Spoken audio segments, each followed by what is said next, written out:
Hey, where you at, Gare? Snooty McSnooterson, Hello. you got your camera hooked up there? I'm making food right now. I can get in the kitchen. Oh, okay, cool. But I'll definitely do that in like 2 minutes. No Cool. worries. What are you making us? Yeah. What's for dinner? It's just some soup that I bought.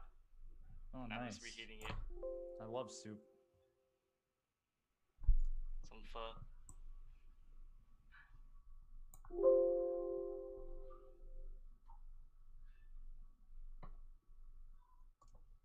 There's about a 10-second delay.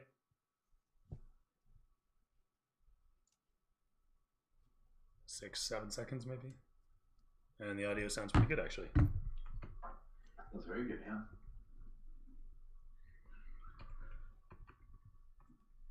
Oh, yeah, I guess I'm back up to full health now after Oh yeah, you guys had a nice long Gary, rest there. Gary crushed me. He's probably gonna throw you this time.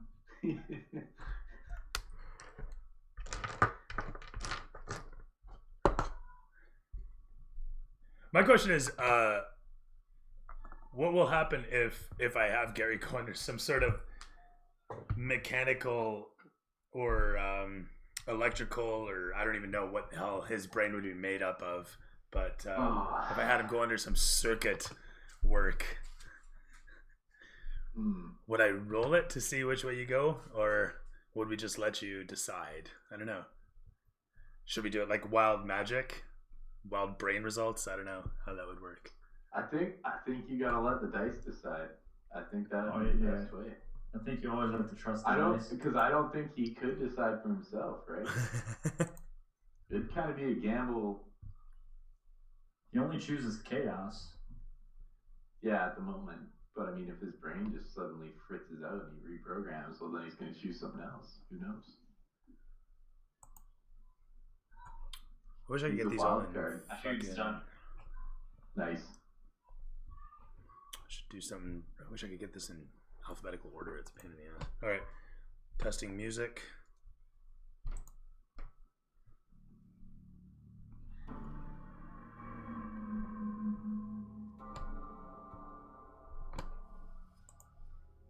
That sounds like a good volume on our end. Yeah. Yeah, it's good. Did you just get those headphones? No, these are the ones I had at the LAN party. Oh yeah, okay. I bring them out to use with the phone to check audio and Makes sense. sound test on the soundboard. Soundboard's good. It's a little quiet, but it's Yeah, not always a bad thing. it was a little quiet for me too.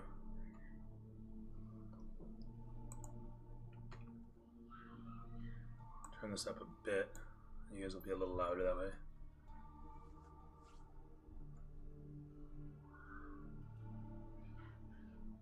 Everything's very loud now, or a little bit louder now. Yeah, that's good. Yeah, that's good. Okay, cool. Snooter, if you kill me, I'm gonna be mad. I mean, in all fairness, he'll be dead, so the emotion won't really last that long. I'm gonna fucking haunt the shit out of him. His emotions will just be a simulation of. At that point, that's how true. sad he is. That's true. Simulated in Gary's head. Yeah. Cool. So, let's get something different going here for tunes. How's that going to sound? Is that going to sound okay? Sounds stupendous. So, who cares to regale for me what did happen last session on Black Thumb?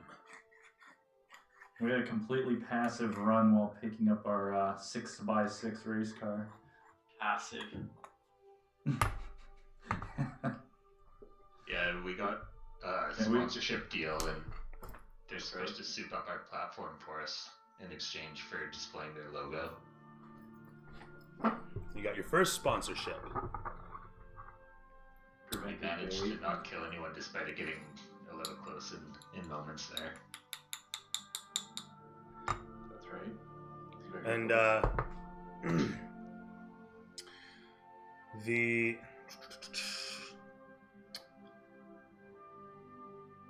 sorry, where are we here?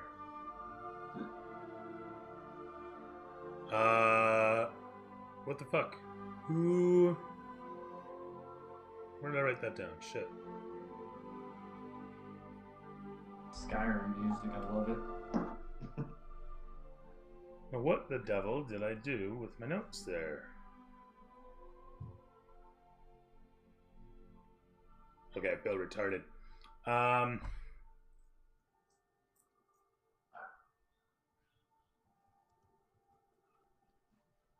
What the fuck happened to the family name? I had it in here. Oh. None of my notes. The only notes I have are Is Isaac. it Bulwark or Bulwark, something like that? Yeah. I typed it in Discord. I may have been asleep, but I still wrote shit down. In your sleep, shit.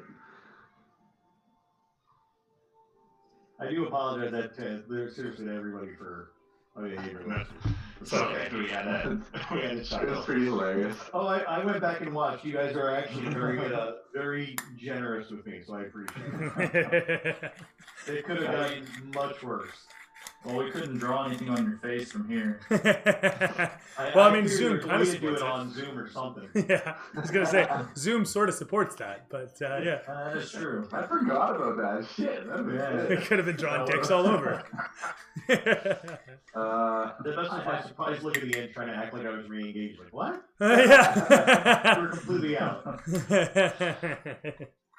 I have Isaac Strathers, but that was that dwarf guy. That was the different workshop. Yeah, And that then guy there's was the a Gullinor family workshop.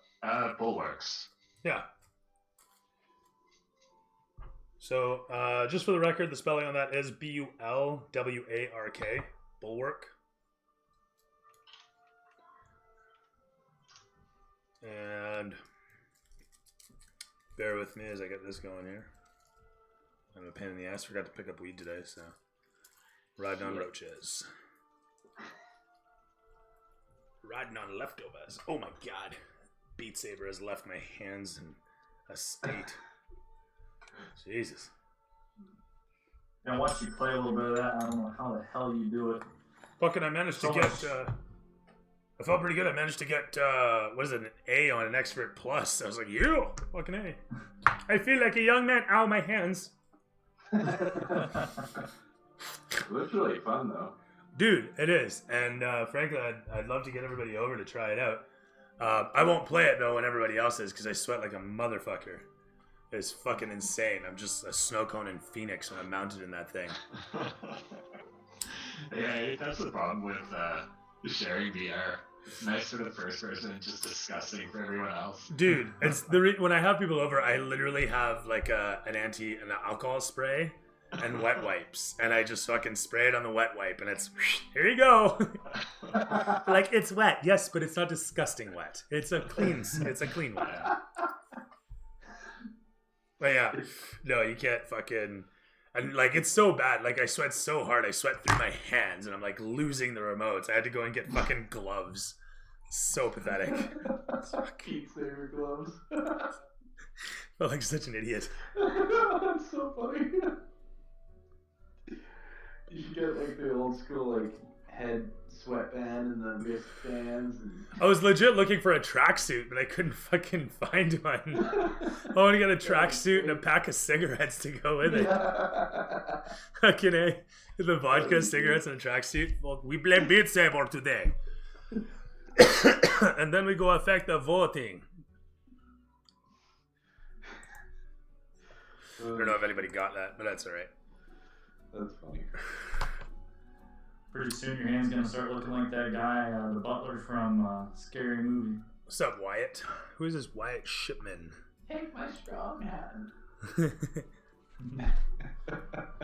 He starts molesting the turkey. Didn't he stir the food with it too?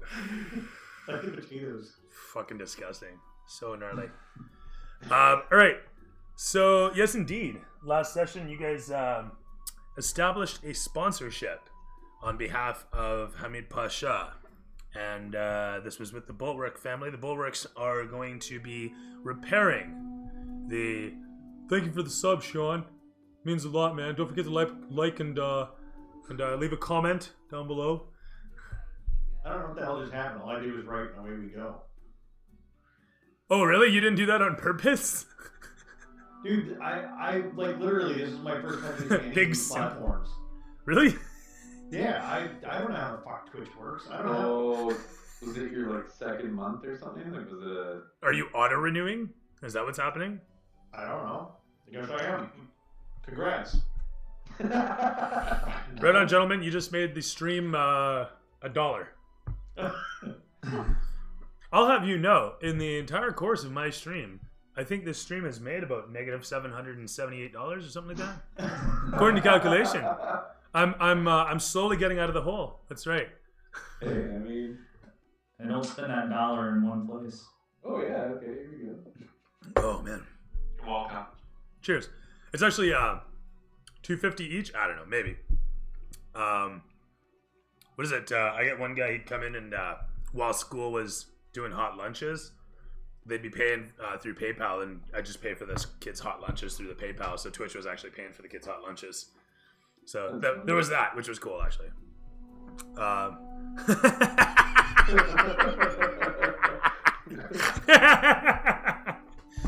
my god. Stop it, I'm gonna have a seizure over here. Alright.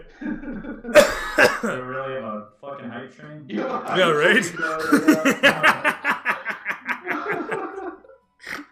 Oh man. As hype as D&D can get, right? I mean, let's face it, this is the golf of Twitch. So the shuffleboard of Twitch. Alright, so Oh, there you right go. on. Yeah. Haven't seen that name before. Who's that? Which one of you was that?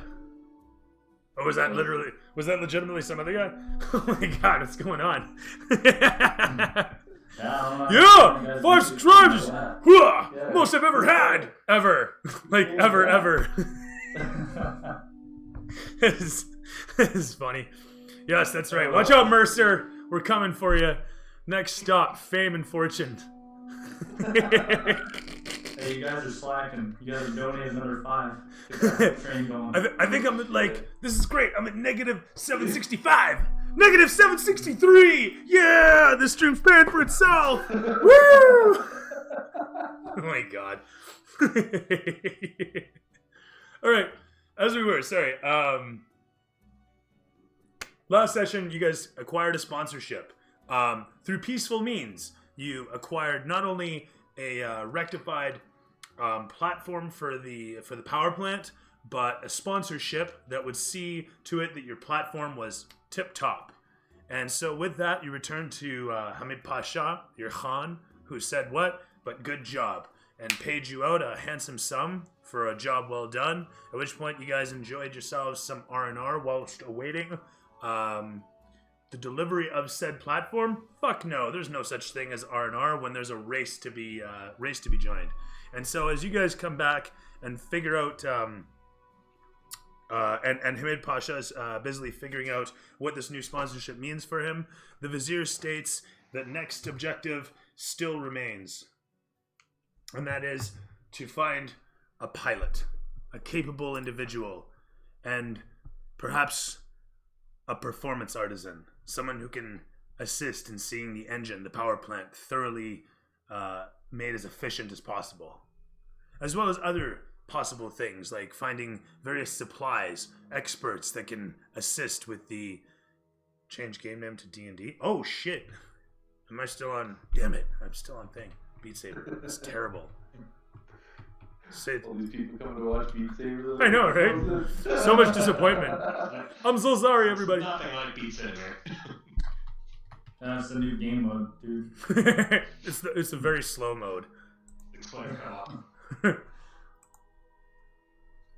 Apparently, the computer version of Beat Saber is super superior to the PSVR version, which I totally don't doubt.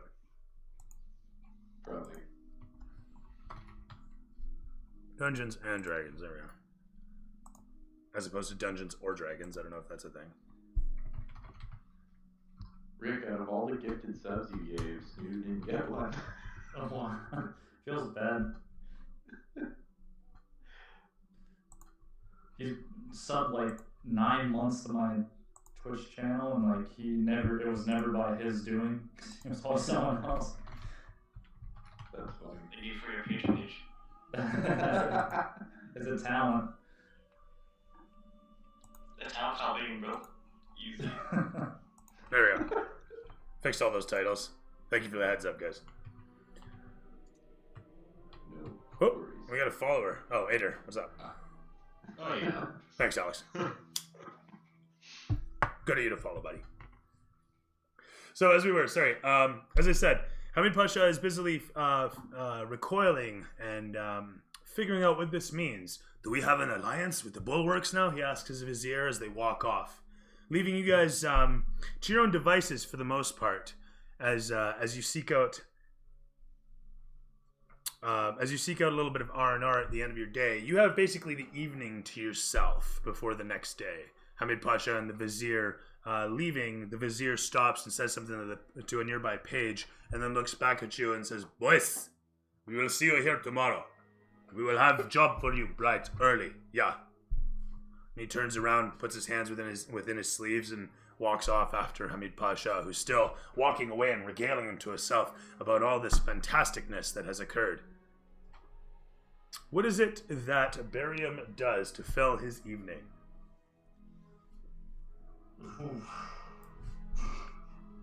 You start with someone else. Give me a moment to think. This is an 18+ stream there, Cody. What are you doing? What's up, boys? Hi, Davey. Hi, Grayson. You playing D&D with Daddy? Yeah. You playing D&D?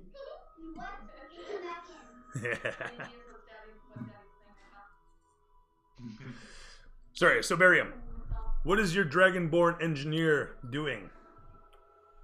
Did we get the 6x6 back? It's only been the Actually, first night. They said that it would take, a week, was it?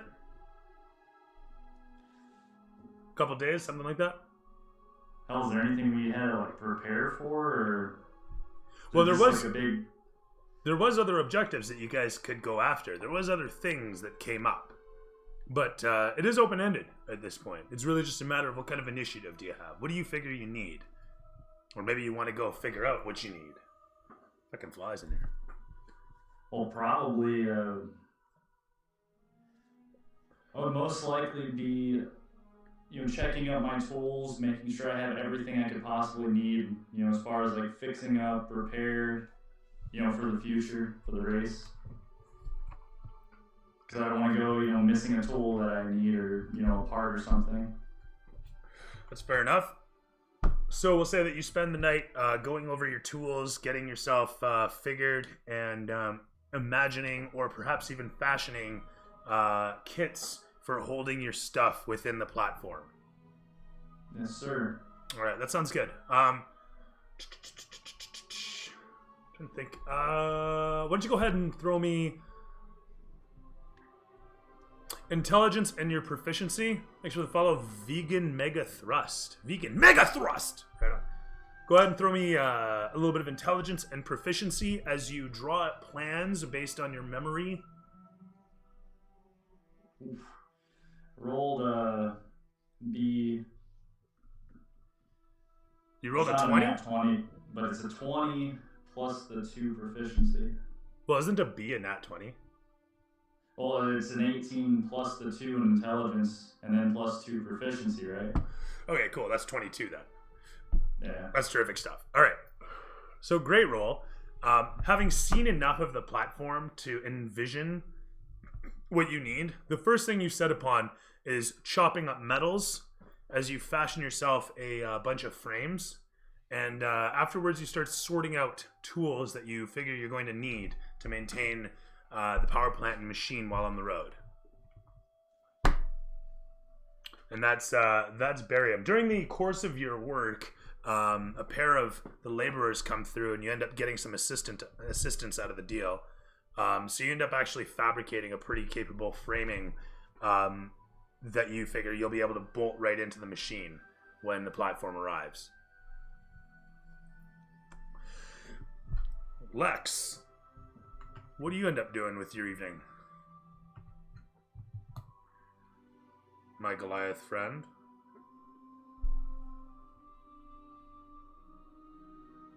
I'm back at the dice. Back at the dice? No problem. That's fair, that's fair. The camera pans against your face as you exit stage right. It crossfades to show you at the table, tossing them bones, as it were. It's a boisterous evening at the Dice Hall at the back of the bar. Why don't you go ahead and make me a roll? Just raw d20. No bonuses, no nothing. We're going to see what your luck's like. Rolling. 17. Roll again. Yeah. 11.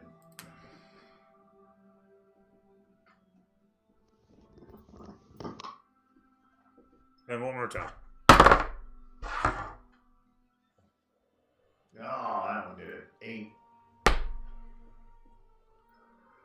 Although the night starts out terribly, with a fellow at the table who has just must have the hand of the gods, keeps throwing those things like they were meant to win him money. One hand after the next crawls across the table, leading to a nice stack of pieces in front of him as you watch yours slowly dwindle away. But as luck often does, it turns about midway through the game, and as you slowly make some of your winnings back over the course of the game, by the end of it, you seem to have just broken even. Maybe even made a couple... Yep, looks like you are walking away with all of 6 gold at the end of the night.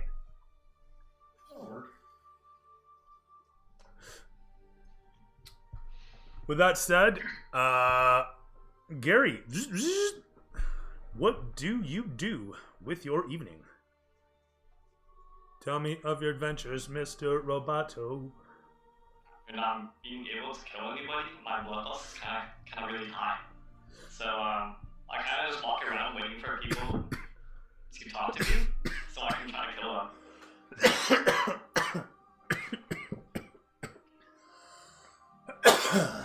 Alrighty then. So with that said, odds or evens?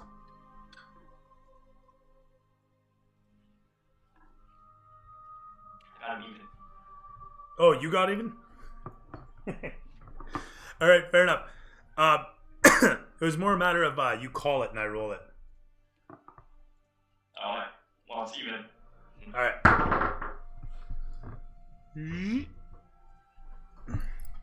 It is indeed. As you are making your way down the hall towards the recharging station, there's a group of engineers, or laborers / engineers, if you want to call them that, coming up from the garage. One of them holding a barrel of oil. At least you think it's a barrel of oil as you sight upon it, and your brain kind of computes the way you're hearing the slosh in the barrel. And the guys aren't saying much, but they're watching towards you. There's a group of 4 of them. One of them holding a large wrench. Another carrying the barrel with another fellow helping him out. The 2 of them are holding this barrel with a pair of ropes that are suspending it through the handles. And then finally, there's 1, 2, 3, and then the last guy is just walking along. He doesn't have anything of note other than the same tool belt that all of them seems to have with various implements upon it. Each of them having a tool belt as such. One guy's got a hammer and a couple wrenches, and the guy's got a couple screwdrivers and hammers and whatnot. They're all pretty stocky. They all look like they bend metal and tote that barge, lift that bale, that sort of thing. But as you're coming along the hall, a lot of them look towards you, and one of them says, "It's the bot." "Hey, bot," he says to you from across the hall. The hall being about 15 feet wide. We can illustrate this if you like. I still have that face on me. I want to say most of it, some of it's congealed and stuck properly, and some of it's unfortunately atrophied and fallen away. So it's like if you imagine Phantom of the Opera, it's kind of coming across. Yeah. I want to intimidate them into giving me all their money.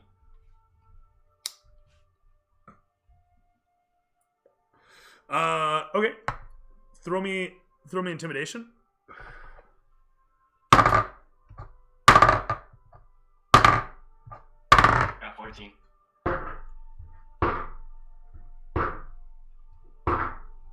Okay. Being that there's 4 of them, I gave them all advantage. But the one guy is freaked out by the face. The guy who's not carrying anything.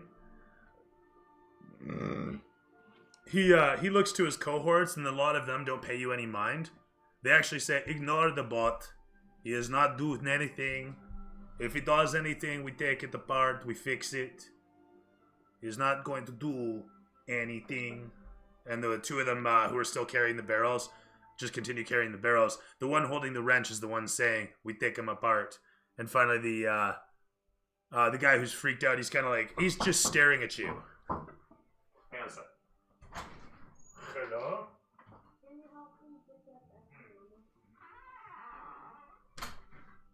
What did I miss? Some gambling.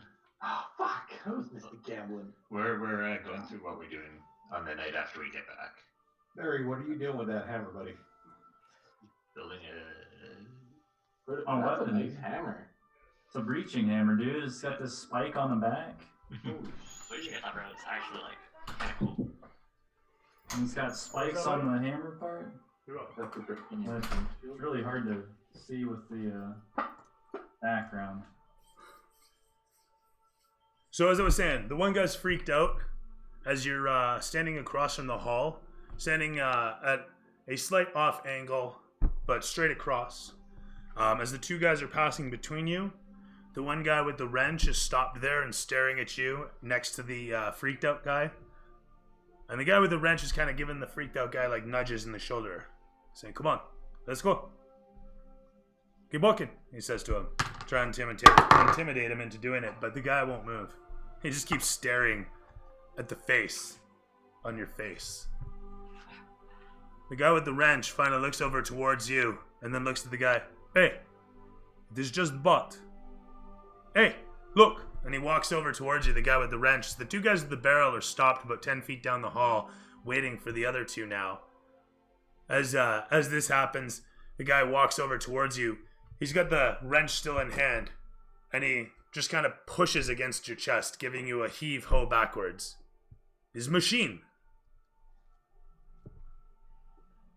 I give him a right hook. Throw me an attack roll. It's 13 or better for this guy. That's unfortunate because I got 14. Fucking A. As he gives you a shove, you and wham! The guy boo falls. Actually, roll me damage. Let's see how hard you hit. Or no, you don't have any martial arts, eh? Yeah, it's just gonna be straight 3. That's fair enough. Sorry, is that your strength bonus? Nope, it just on the damage page. It says unarmed strike.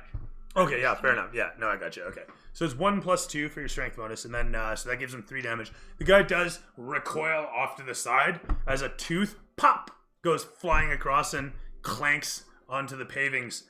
As this happens, he suddenly swears, "What?" Spitting blood down on the ground, he stares at it.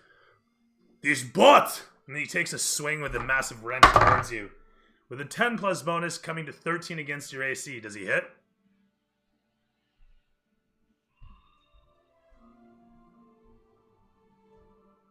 I hope not. I got 11. Okay, so he swings in with the wrench, like I say, this big massive thing, delivering 2 + 2 bludgeoning damage across your cranium as it donk careens off you.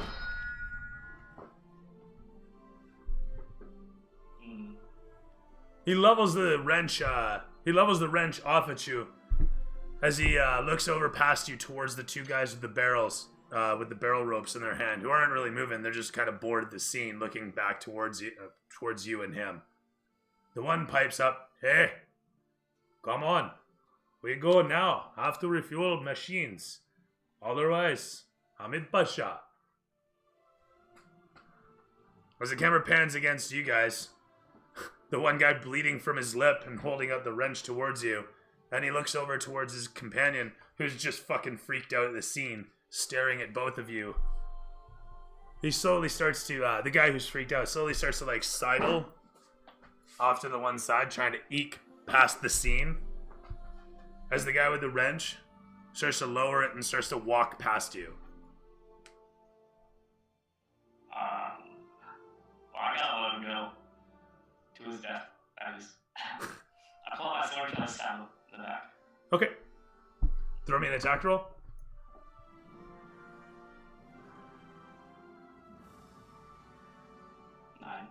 This is really not the music for this. Really not the fucking music for this. That'll do.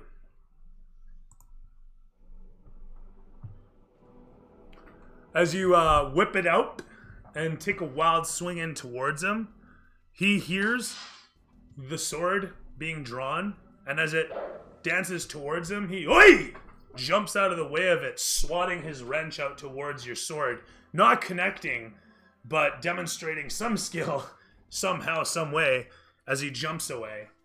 The two other guys, at this point, seeing this, kind of look perturbed at the scene, and both of them drop their ropes. One of them pulling a hammer, a big pointed fuck-off one, out of his belt, and the other one grabbing a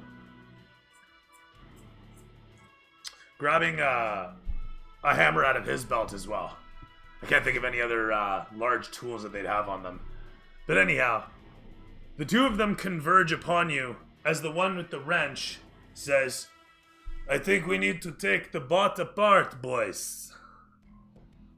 The two other guys converge upon you as you all roll quick initiative here.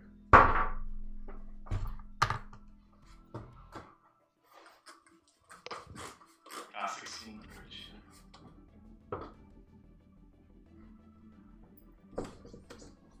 Gary getting into trouble again. What can I say? Life choices? No, these are career choices. Alright, that's good like that.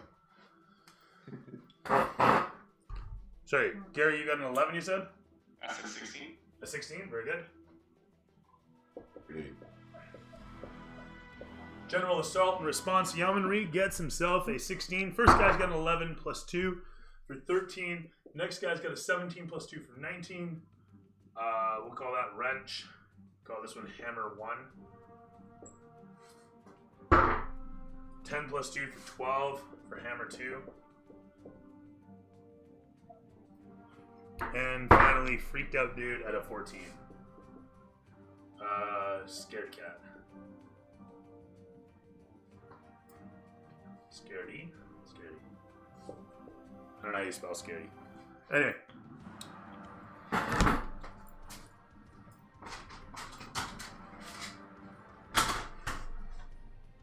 And of course,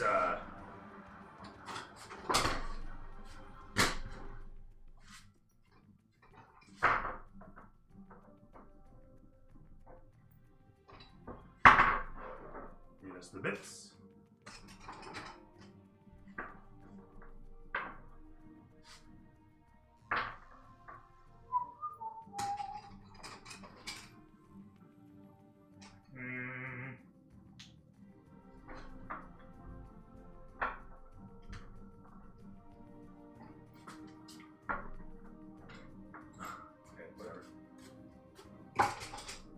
As good as it needs to be. Of course, it's a 10 foot, and I wanted a 15 foot. Oh, you know what? I have many tile sets. I forgot about this one. With a 15-foot hall? No, that's a 20-foot hall.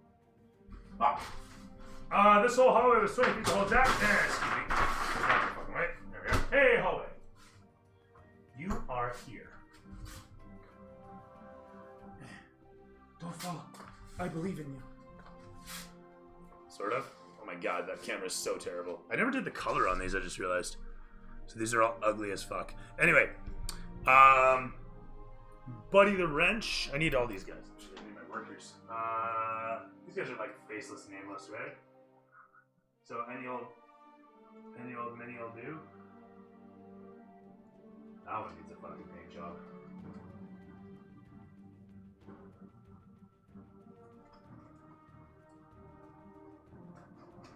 Come on, you fuck. There we go.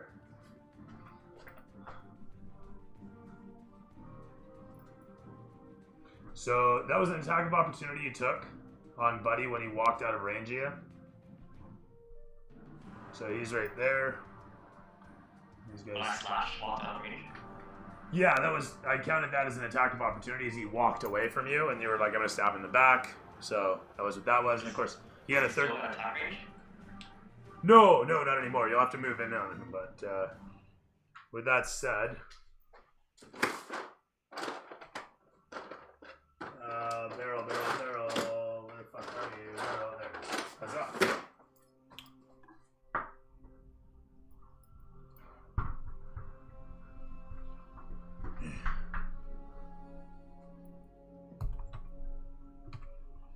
Now, you may be asking yourself, well, how bad are these cameras? And the truth is, they're really bad right now.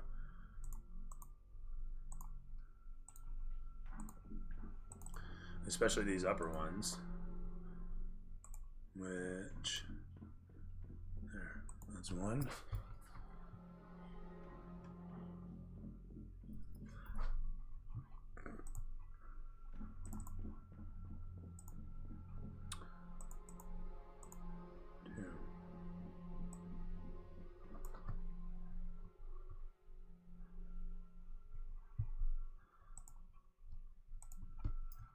And that's a fucking huge barrel. But anyhow. So here we have it. Gary and company. And we can do that sort of thing there. And we can do that sort of thing there.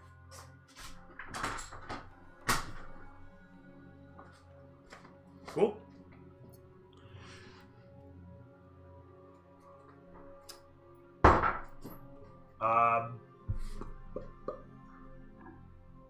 Buddy here will run in upon you and attempt to grapple you with a 12 plus strength bonus of 2 for 14 against your, AC of 11.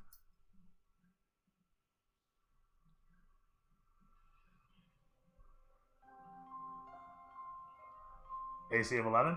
Gary? Armor class. I have a 14 armor class. Okay. So he's going to run in upon you, like I said, for 12 plus 2. Where's that die? 12 plus 2 for 14. Dead on. As he comes running in upon, connecting with, he goes to grapple. And he does so with a 15 plus 2 for 17. He's going to have a proficiency of 1 in athletics. So that'll be an 18. So if you can throw me athletics or acrobatics to break free of his grasp.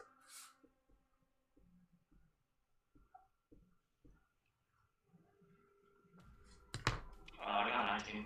Terrific stuff. As he grabs a hold of you, you quickly wrench out of his grasp as he shrieks, his arms getting bent just so. He doesn't break, but he seems to have maybe sprained a wrist in the attempt.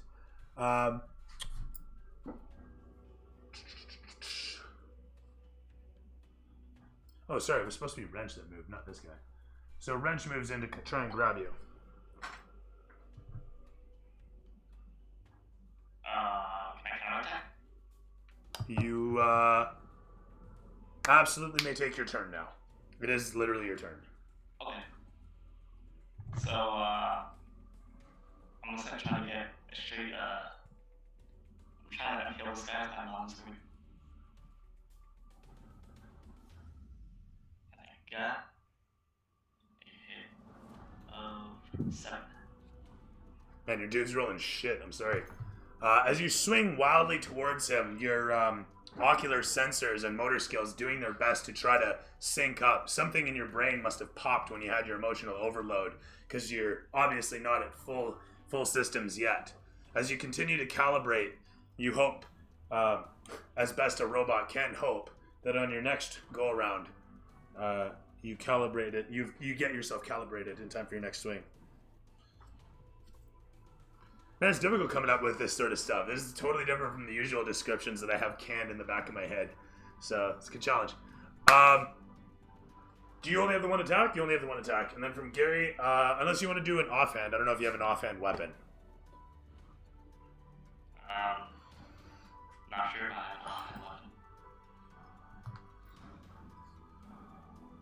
If you have like a dagger, you can wield it with your offhand, whichever one is your offhand. What's the count? So like a dagger, for example, any light weapon can be wielded in your offhand, which is whatever your primary hand isn't. Well, that's a no for me. Okay, very good. From there, the scaredy guy, he, let's see if he overcomes his fear. That's a negatory with a 9. And he backs up over to here. I'm sorry, Reza. No. And he just like freaked out as he is, backs up towards where the other guys are. And as he comes towards this one just rushes past and slaps him aside the head and then whirls around and rushes in towards you. It's a fucking machine! And he jumps in upon with his hammer as he jumps through the air, landing clumsily against you with an 11 plus 2 for 13. As he does so, you quickly bring your elbow in towards him and he, BAM! Catches it in his cheek as he bumps in towards and quickly dances away. You trying to instinctually grab a hold of him, taking that face. But he manages to pull back as his associate rushes in aside, taking advantage on the flank for 17 plus 2 for 19, and delivers a quick and effective across the head for another 4 points of bludgeoning damage.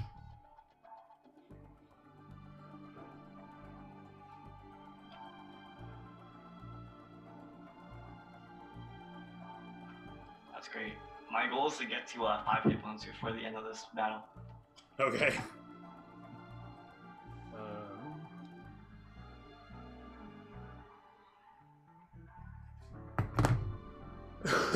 With that, the duder with the wrench, who tried to grab a hold of you, takes a hint from his companions on the other side, and with advantage to his roll, takes a 19 versus your AC with 17 plus 2. His wrench smashes across you for 6 points of bludgeoning damage as he brings it down across your shoulder, trying to make like a samurai and cleave through you. Interesting. And it's over to you. Okay. As the three of them gang up on either side, there's a scene that just rotates around, showing the various laborers beating on your metal carapace, and you can see we can see their reflections in your metal body as they vigorously smash down. The camera gives kind of like an Office Space moment where they're mashing on the printer, but let's see what the printer does now. Okay. So the guy with the wrench, Yeah. I tried to make a killing blow. Okay. My long sword. Sounds good. Ooh, I got a nat 20. Woo! 20 plus 4. About time your rules came through, eh? Yeah, no shit. It's a hell of a roll, too. With a nat 20, sorry, you rolled your damage for what?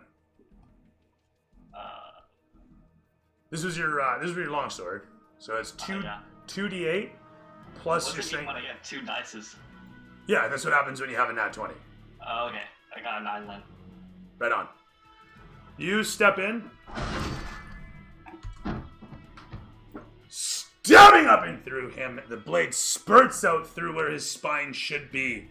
And as you pull it out, and I don't know how you end him, actually. You tell me what you fucking do. Pull it out, upwards, so I can slice open his head. Okay, sounds good. Throw me strength on this, actually. Okay. It's 10 or better. You're a robot. Your hydraulics kick in as you attempt to calibrate, and you realize you're still booting. But that said, you give it your all. I got a 10. Chink! You pull it up through his body as gore flies all around and his skull tears off of the spine, splitting slightly and holding onto your blade until you get to the top, at which point it comically just kind of pops off the end and then falls smashing slightly on the ground. You're surprised. Human bone is pretty hard. Anyway, so seriously though, as you pull it up through, his scalp pops open, like it splits apart. You figure it's all the sun has made his skin crusty over the years. You kind of calculate this. It's funny what a robot brain does. But you pull this skull up through. It's got a set of like the set of its upper teeth stuck in the edge of the blade, and the guy's just got this expression of, well, I mean, regret, you assume, but horror is probably mixed in there. In any event, it's a moment later that this thing lands on the ground. The jaw smashes slightly. There's a bunch of gore and whatnot. Bits of the head skin fall to the side. The ears flopping over comically. The whole of it has split apart, and the spine now kind of sits disconnected from the skull, jutting out as a bit of blood spurts, geysering upwards for probably about 2.5, 3 feet. The guy was really worked up. Sorry? Oh yeah, you can roll me intimidation at advantage. Can you repeat that? Sorry, I was talking over you. No, by all means. I think I might have mistaken. What is it you were after? I was assuming. I was just asking if that intimidated anybody. Right, there. Okay, yeah, no, I was right. By all means, go ahead and roll intimidation.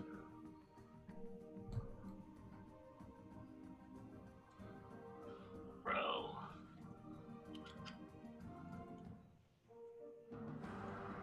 Yeah, that's 20.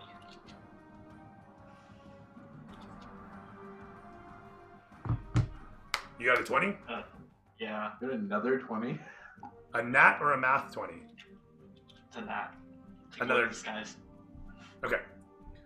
So as this pulls out, I told you! I fucking told you! Ah! As that guy runs away. These guys, they're frozen in the moment. And both of them will now disengage and fucking run. This guy, I want to quick it out. Yeah, he's gonna get right the fuck out the map.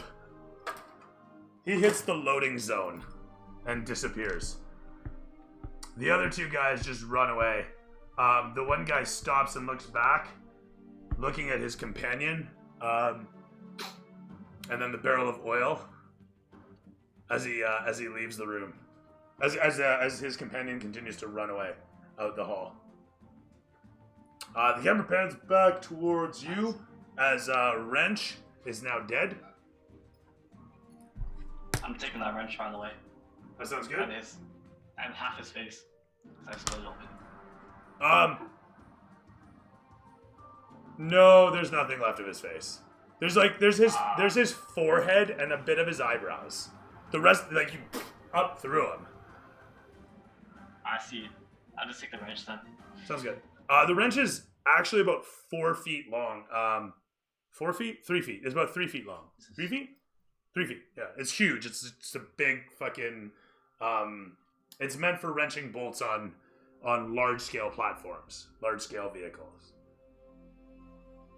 And that's that. All I see is Gary trying to pick up the pieces of the face and like smash it out of his face. Why won't you stick? Let's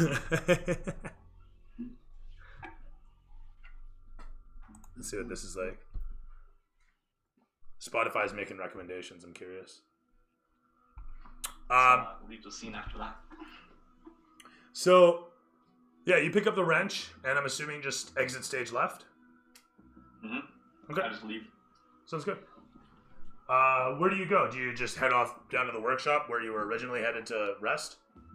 Yeah. It's where they keep you, so. After I rest, do I regain my hit points, by the way? You will when you long rest, yeah. Oh, okay. It's just a short rest. This is not appropriate for this. What the fuck? No. Bad Spotify. That's funny. That works. But still not what we need. Right. Then the camera pans against you as you walk down the hall and head into the workshop. Now devoid of laborers, save for one individual, but certainly no laborer. You recognize the form of your dragonborn companion, busily working away, putting the finishing touches on a large frame of some sort. The camera pans against you as you head over into your corner where they keep you and shut down for a long rest. I just dropped the wrench on the ground. Right next That's to fine. The huge frame. The camera pans crossfading to Mr. Trigger. Oh. What's going on, Orion? Well, this is just what we've been doing in the last like week, or I missed the time during This is literally overnight. overnight. Okay. This is just what you're doing overnight. Okay. Or in the evening. It's up to you. Okay. Well, I've been at the local tavern. I believe it's called the Screeching Eel. Okay. I've been mingling with the patrons there, both dark and good ones and bad ones and Ladies. ladies. Yeah, there's been some ladies. Throw me odds or evens. I'm sorry, declare odds or evens. I'll throw the die, but if you'll declare me. Evens. Very good. That would be not evens. Damn it. With that said, though, you don't have much luck with the ladies. Okay. But throw me, sorry, give me another odds or evens, if you could. Odds or evens. Let's go evens again. Where's that going? This time, still no good. Try as you might, the service sucks. You have trouble finding a table at first. The whole of the place is just a bad go from the get-go. Okay. Refresh my memory, though. Is this the same place that had the dice hall at the back? Yeah, it is. Okay. So that in that case, you can see your Goliath friend off at the back, and you can certainly hear him on the odd occasion that the dice go well or poorly. Okay. Whoever they're going well or poorly for, you can't quite tell, but he's certainly loud about every event. So while I'm there, I hear lads in the back. I'm kind of doing my best to try and gain some information. Trying to make myself sound like I got like this big race team, and I'm looking for some real good drivers and stuff, seeing if anybody knows anything, trying to deceive these people into believing that I have like a big I'm done with that. big All right. race here. So I'm assuming you want to throw deception. Yeah. Okay, by all means. I was going to ask for performance, but you reminded me that deception's a thing. Do you want to throw any disguise on that at all? If you throw disguise in there and you roll well, I'll give you this deception at advantage. Okay. I needed this guy to do that, right? You can just roll me disguise, which is a proficiency bonus, and I'm pretty sure it's intelligence. I'm not sure. Okay. I don't see this guy's here, so would I just roll intelligence? You said? Plus proficiency. Oh, is it not a thing in there? Disguise self? Yeah, it doesn't. Oh, it's part of deception. Oh. My bad. Okay, never mind. I'm thinking the spell here, but I thought there was actually an ability. Maybe I'm thinking a feat, or maybe I'm thinking 4th edition. I don't know. regardless, as we were, throw me deception then, sir, if you could. Okay, yeah, I rolled an 11. Okay, great. It's not stupendous, but you do your best to kind of walk the walk, talk the talk, based on what you've heard from everyone so far. You can throw me investigation, normal. No penalty, no advantage. 10. With that, oh yeah, meant to throw something on here. Is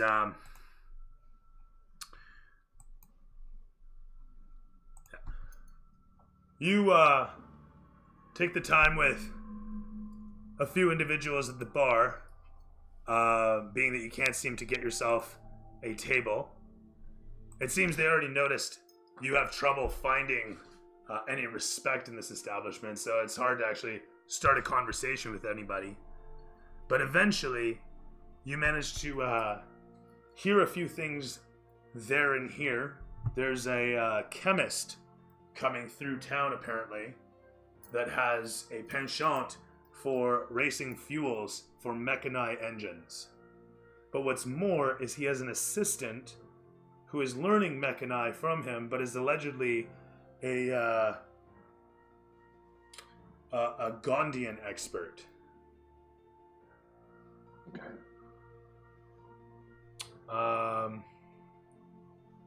You can throw me another investigation to see if you can get that guy's name.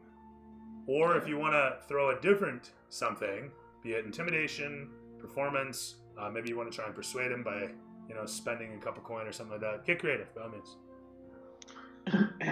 Okay, I'm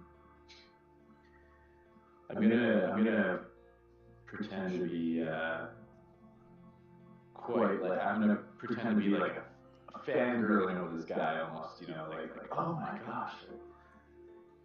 So I'm gonna make this performance check that I'm like super excited and I really want to meet this guy because I've like heard things about him and I'm just a huge fan. Basically just gushing over this dude. Go ahead. Go ahead and throw me, I want to say performance at that point. Okay. So I rolled an 11 again. The guy's not annoyed, but he takes to it well enough, and tells you, well, if you want to meet him, you want to meet Gento Morsi and Cora. Hang on. Fly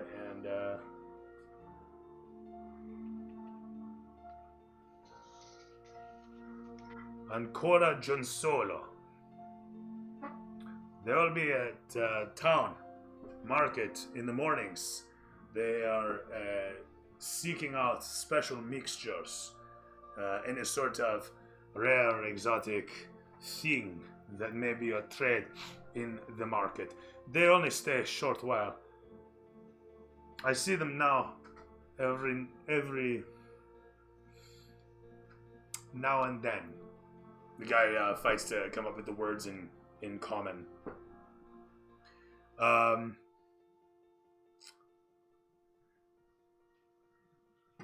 He says he gives you a little bit of insight about their doings. Tells you they're here for auctions.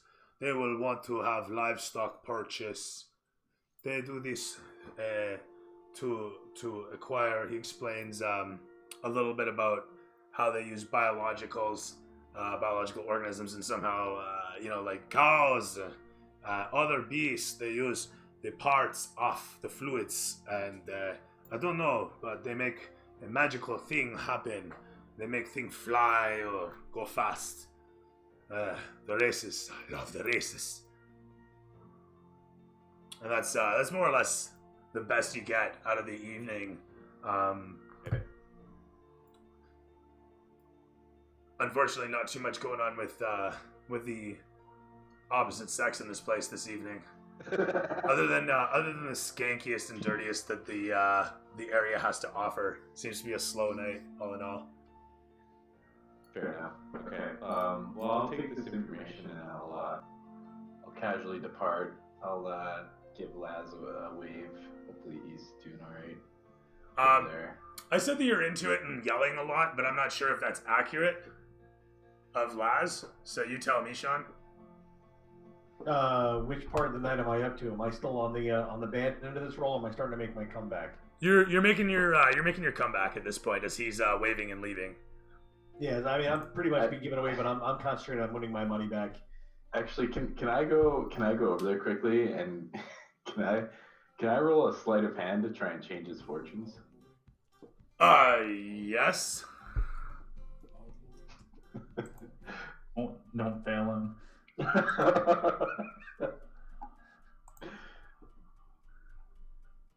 Oh shit! I rolled a 24. Holy shit! 19 with bonus. You kind of right this one. And that's what got me my 6 gold back. Hey, sweet. Well, are you trying to improve his luck? Yeah, I was just sleight of hand. I was just gonna kind of like slip a shitty dice in there or something. That's fine. Once you throw me a 20.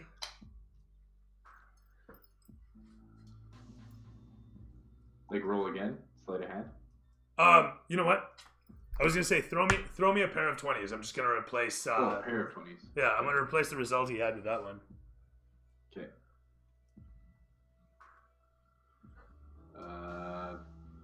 14. Sure. Just roll a new one. You make out with another 5 gold. Sweet. And I'll just kind of smirk at him and give him a wink and then walk out quietly. So as the dealer goes, you stand aside the dealer, and as the dealer goes to collect the dice off the table, you watch as he always places them down on a serving tray and then pushes them out. And as he puts them down, you manage to actually place the tossing cups on your end of the table in front of the tray, such that as he puts them down, you let your hand off the cups and quickly swap out the dice, dropping one in place and picking up the other one. Nobody seems to notice. Nice. As this all occurs, the dice are summarily passed down, and for the remainder of the game, Laz can throw no wrong. Excellent. The camera pans against you as you walk out, heading face forward towards the camera. It dollies backwards through the doorway, leaving the dice hall at the back of the bar. You walk past several empty tables, a full bar, and the din of this dingy pit as you make your way out into the night air of the city beyond. The camera pans as you head where? Do you head home or do you head to the compound? Where do you bunk? Yeah, I'll head back to the compound. You guys have quarters there, so. Yeah, I'll just head back to my quarters and Okay. call it a night. And my man Bjorn, Alex, what is up? So the docks here, I assume, is there like a foreign dock and a local dock sort of situation, or? I hadn't thought about it. Segregated dock as such? Not at this end of town. This end of town is, we'll say, the main commerce dock is nearby. Or hang on, where did I say Hemi Pasha was? Shoot. He is central. He is central city. So yeah, he's nearby the main docks. If one would say he was near any docks. Okay. Yeah. So I'm gonna wander my way down to the docks, and I'm looking for a nearby tavern of some sort. Okay, that's fair. Do you remember the giant cliffside docks that I built before? Yep. So that's the main docks. Okay. And it's nearby where you guys got the engine from, if you recall. But you make your way over towards there, and sure enough, there is a...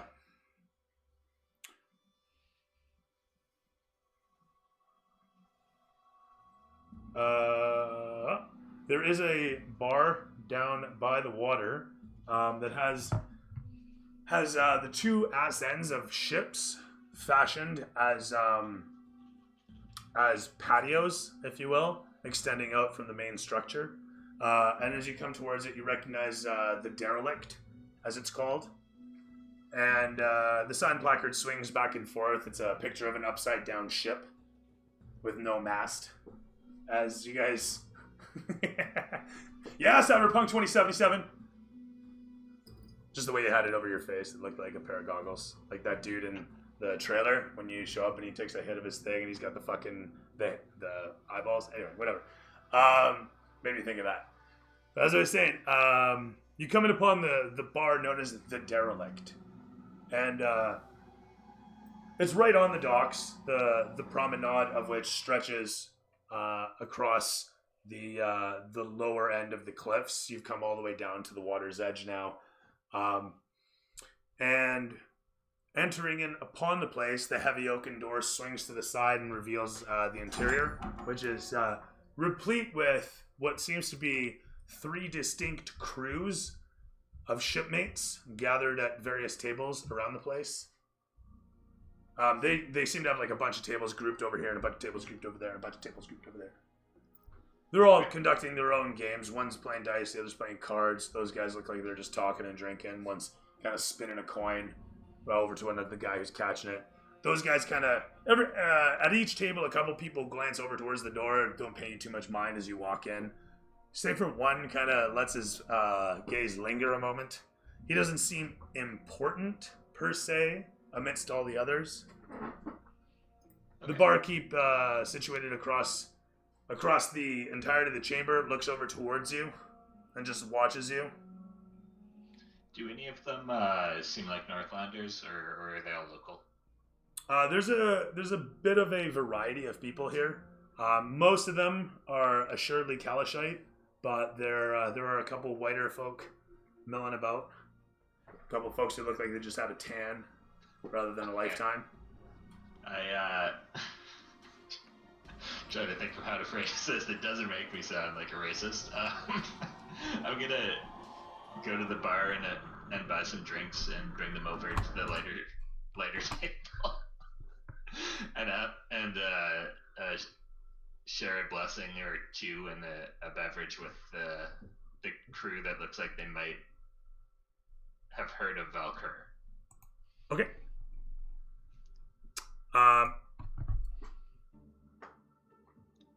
And while I'm there drinking and chatting with them, I'm asking about maybe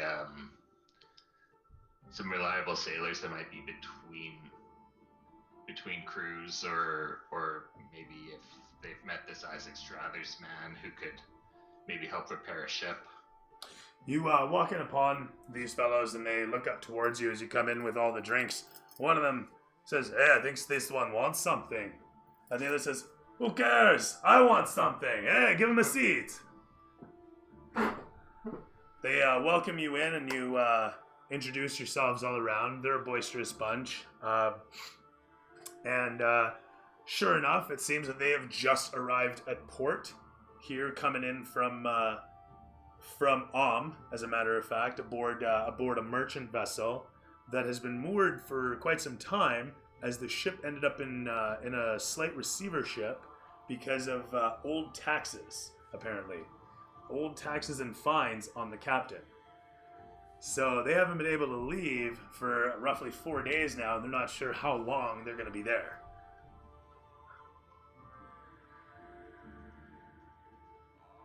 While you decide what you're going to say next, I'm going to grab a drink. I'll be right back.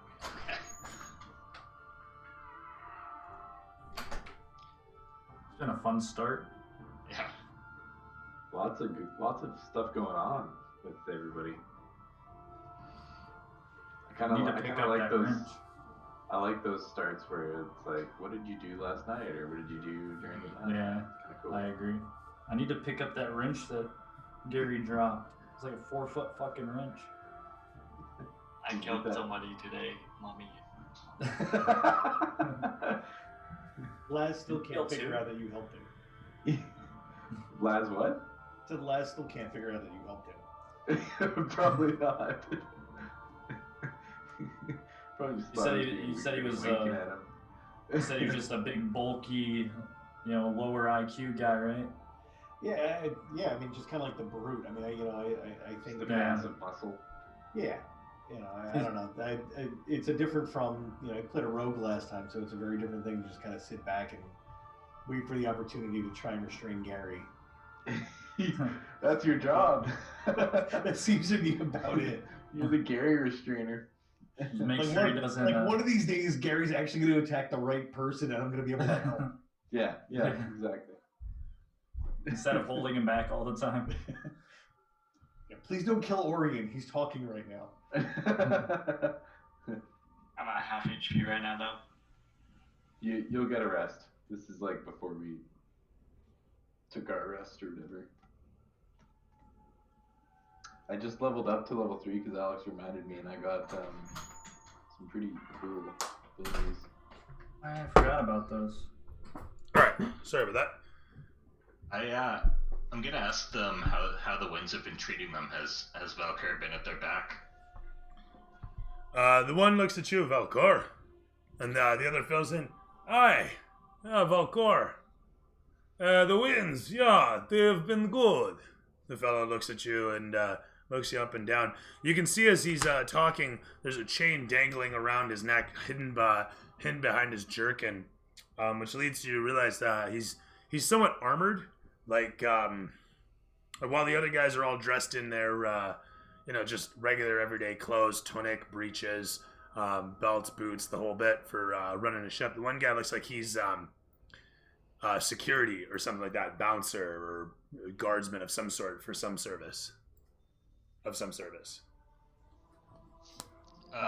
gonna ask him where he was first introduced to Valkyr's glory. Aye, we find their temples up and down the shoreline as we make our way here. Mostly fishing villages that we have come through. They seek out protections. I asked him if he's had any good fights lately. What's the glory that you had on your last journey? We have not had any sort of activity. The one guy's flicking the coin and says, "Aye, this has been boring." The other one catches the coin. Yeah, flips it. Boring. But we are here and there is a profit. And that is what matters. The other guy starts out, "Profit? What do you mean profit? The ship, we have no ship. We have no ship." And the other guy says, "Yeah, but it was good trade. Maybe enough to pay. We have to see the we don't know. You don't know? I don't know." The other guy across the way just gives one of these and goes back to his drink. I introduced myself as Bjorn and tell them that I might be looking for a crew. The one looks towards you. "Yeah? You have a ship?" I'm sailing in the Great Race. The one guy who is flicking the coin. "You what?" A couple of them look over towards him, and then they all look back towards you, and one guy pipes up, "The Great Race."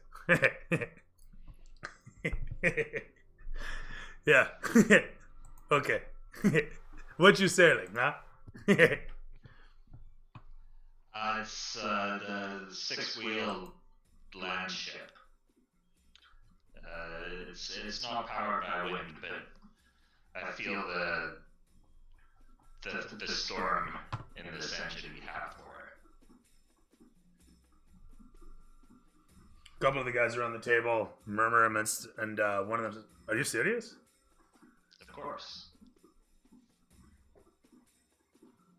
They start looking amongst each other, and then one of them sitting next to you, the guy who's flicking the coin, he reaches across and he just pats you on the on the arm there, and he says, "Okay, so you are serious. The Great Race. You have a platform." Serious as a hurricane. Huh? Or whatever storms are in Galamshad. Okay, Bjorn. Do we do this? The one guy says, "This is a great race. If you're serious. But if you are pulling on us, this." They all look amongst each other, and you can see them all start nodding slowly as the one guy says, Okay, Bjorn. Yeah. When? And do I- you'll have to forgive us, but there is payment. Yeah, we don't work for free. I'll have to talk with the rest of my crew and ask about you as well and make sure you're capable sailors. But once this is all confirmed, there of course will be payment.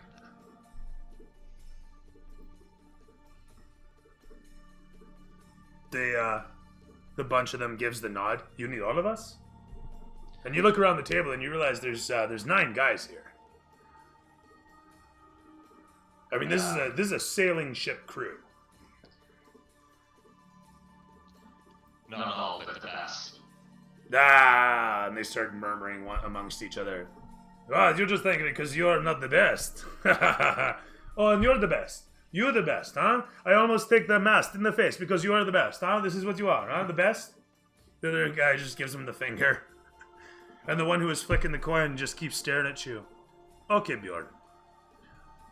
You have no idea who the best is in this case, but to tell you, he is the only black thumb amongst us. And he points across over towards the guy who's holding the coin. I am retired. I don't do this anymore. I don't wrench anymore. And he rubs the coin. I want to learn merchantiles. I want to trade. It's mercantile. And you are the best at this. At least that I've seen. It is good. What do you know?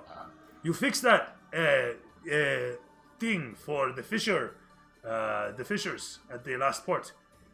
And he just gives a shake of his head. That was easy. It was easy. No, nobody knows how to magic thing with a wrench like you. The fellow with the coin just keeps rubbing it. Shut up. Just stop. Should never have done that, clearly. And he puts the coin down. I asked him his name. My name is Lavash. I don't do this anymore. I want to learn the business. I want to be on the water. I am tired of the sand. I am tired of that danger, that life. And a couple of the guys murmur amongst each other. The one guy pipes up, supporting him. The open air. It is much different when you don't have sand in the face. The open ocean is no comparison. He says lovingly as he looks back towards the fellow. Yeah, that is right. And it is opportunity for me to build myself a business. And not suffer for somebody else's ideas, goals. I have no time for this. Business takes money to start out, does it not? He gives a nod. It's true. And you have the money you need to start this? I want to start this. I make the money. A couple of the guys look towards him. He is good. You are learning quickly. You know, Tavish, he speak highly of you. But it's the great race. The one guy says, who was flicking the coin, and a couple of the guys murmur, the great race, yeah. Camera pans against your face as it shows the reflection of the fellow kind of doing one of these. I do not do this anymore.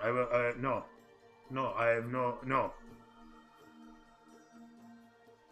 Valkyr will see you safe. Through sand or salt. What would I learn? I would not learn any. Fine. You talk to me of this money. You tell me how I would benefit from this, from putting my life on the line. In the great race. I need to talk to the leader of our crew and find out how much we have to. And who is bankrolling? Who do you work for? Who is your captain? Who is your team's owner? Hamid Pasha Khan. You are the gang. He looks around and the other guys look at him, kind of oddly. What? You work for Hamid? You? I will not do this. He gets up and starts walking off. You watch as he heads towards the door and stops for a moment and just walks out a second later. And they look over towards you. What was that? And the one guy says, he's a gangster. And he flicks the coin.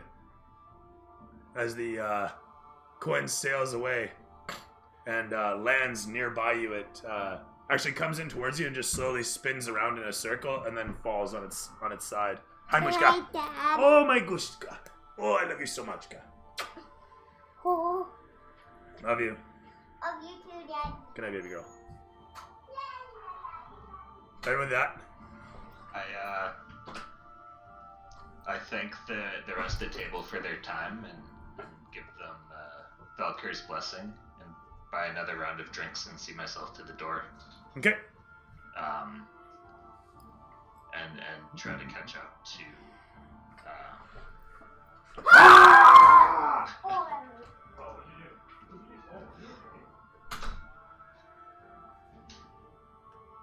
Nice. They dead? That's the true star of this campaign.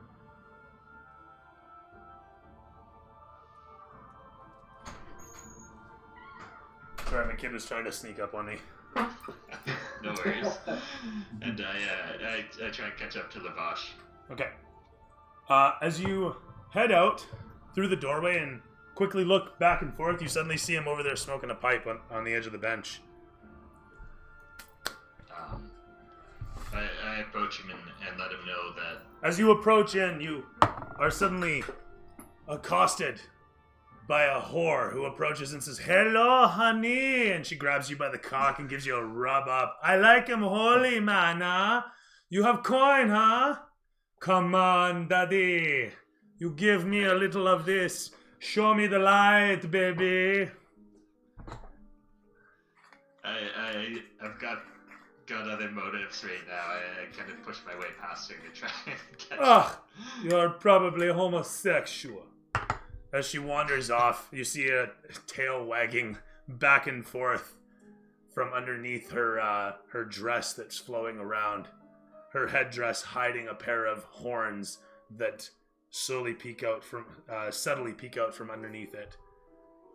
As she disappears into the darkness, you look back towards the fellow.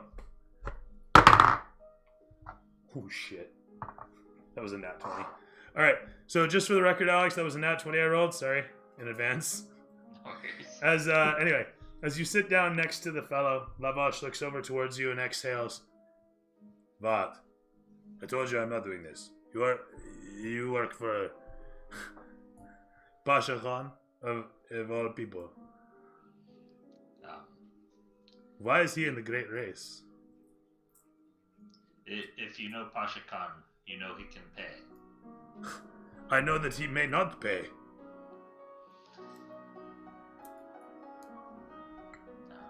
I'll ensure that he does. You ensure. You sound like him. So my understanding is you make any promise. That is what I know. You know, I had a friend. He worked for Hamid Pasha. He make arrangement. This friend, he work hard. He worked very hard to produce for Pasha Khan. He never meet Pasha Khan, but he know that Pasha Khan is what he sell to through peoples that he sent. Pasha Khan took everything that my friend made and paid half for everything, half what he promised. My friend, his business no survive. Soon after, Pasha Khan make my friend an offer to buy his business. My friend say no. He not sell it because Pasha Khan's offer is joke. So Pasha Khan take the business. He's My paid me friend- what I've been owed so far, but I appreciate you letting me know that he hasn't always been upfront with others. You are the muscle, he says. You make the machine Go. I protect the crew. He gives a nod at this. And you, a holy man, you make him look good. Is what you do. But The sailors need protection regardless of the owner of the ship. he gives a nod at this as he takes a long haul on his pipe. Yeah? I wish him a good night and I head back to the compound. As you get up and start walking away, he says, "Hoy! I ask you, holy man, why do you work for Pasha Khan? Knowing what he is, and who else you work with, I assume. Why do you do this? What is there for a holy man?" A crew to protect and glory to be had in battle. Valkyr is not a soft god. He gives a nod at this. I understand. We are different creatures, you and I. It is not my life. It is not my life.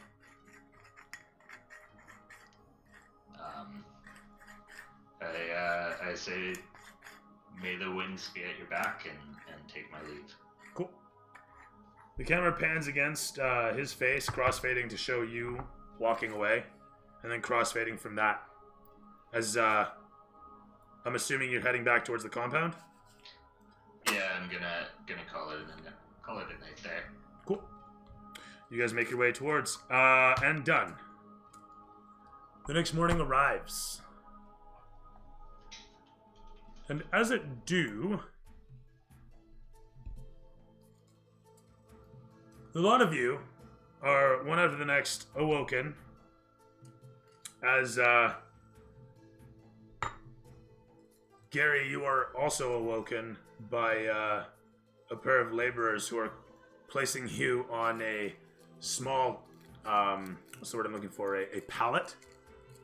You are awoken as they are picking you up, gently I might add, expertly, and moving you onto the pallet, which they then pick up and carry out.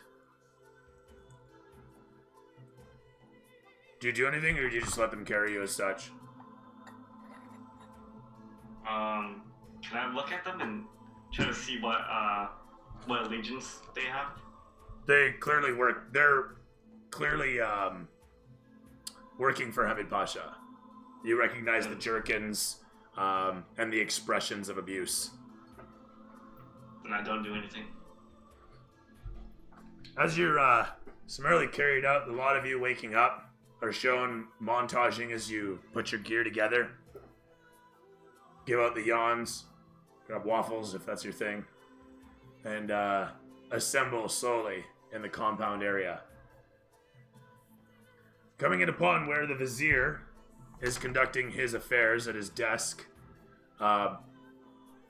his desk being located in kind of a muster chamber of sorts, where pages, guardsmen, street level guys, whomever comes in and either receives or reports, depending on whatever, the comings and goings demand.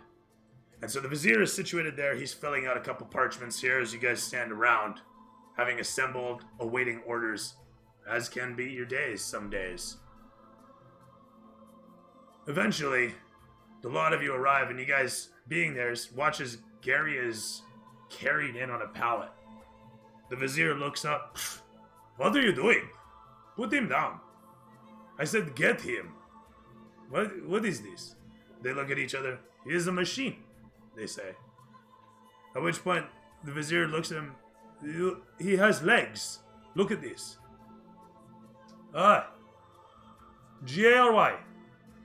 Hey, G-A-R-Y, he says, yelling across the chamber. "What is this thing's name?" He looks around for a moment. "Walk. Do you walk? You still walk? Is he broken? Do you walk? I just look at him. Is he broken? Does he not walk? Did you ask him to walk?" The laborers look at each other. "No, we did not ask him to walk," they say. The one guy picks up the pallet and just starts to leave as the other guy looks back and forth towards Gary and then the Vizier and just follows in after him. The Vizier looks up towards you and then looks over towards the rest of you. It might be broken, but if it is not, you can still use it. Orien! Gary, please show Master that you do indeed work. I'll Oh, look yeah. over to Gary and like do some jumping jack kind of things and like. The Vizier continues to shout out, Orien! Yes, You look over. Yes. You look over towards him. The Vizier beckons you forth. You have done well so far, huh? We have sponsorship and there is a meeting that has already occurred with the Bulwarks. So we are quite happy with this affair. This arrangement is much to our benefit. Well done. Yes. Okay. We have many great needs for the great race. The platform is secure. We have a sponsorship arrangement as well. Hamid Pasha, under my guidance and advisement, has agreed to a budget. Okay? So, here, I give you, and he shuffles a couple parchments together and he hands you a sheaf. He says, this is your operations. Okay? So you have a budget and you have a property here that we will put your workshop together upon. Okay, this is for Mariam. He beckons you forth. Yes. You see this will be your workshop. And as Orien holds up a parchment, you can see that they've budgeted out a chunk of the compound to have a new workshop put together nearby the wall. Looks like you're gonna get a 30 by 30 workshop. This should be sufficient to work on our new machine. Are you certain, Miriam? Look at this amount. I think we need a little more, maybe. As you look upon the numbers, so they are actually I hadn't quite decided on how much, so we're gonna go with nice. You guys have a 26,000 gold piece budget, 2,600 platinum. The Pasha has budgeted towards this, and already you can see that there's expenditures. So it looks like 6,000 is going towards your workshop. So you got 20 left. Okay. I'll hand the parchment to Aaron the Demery. Did anybody come up with this? Yes. Yeah, I'll turn around and hand it to Bjorn to have a look. I don't take it. Oh, okay. Lower Lower my hand and I'll. Nobody wants to be the administrator. Do I notice anything else on the parchment that really, catches my attention? Okay, so yeah, the workshop, the budget, and there's a note on there about who you're about the various pieces of your platform, and there's a checklist. So currently you have a Gondian engine, Gondian power plant. You have a platform with 6 wheels. Okay, the platform has 6 wheels, is getting reinforced. You can see that it's got it's going to be getting armored, and it will have turret points, but it apparently only comes with basic ballistas. Okay.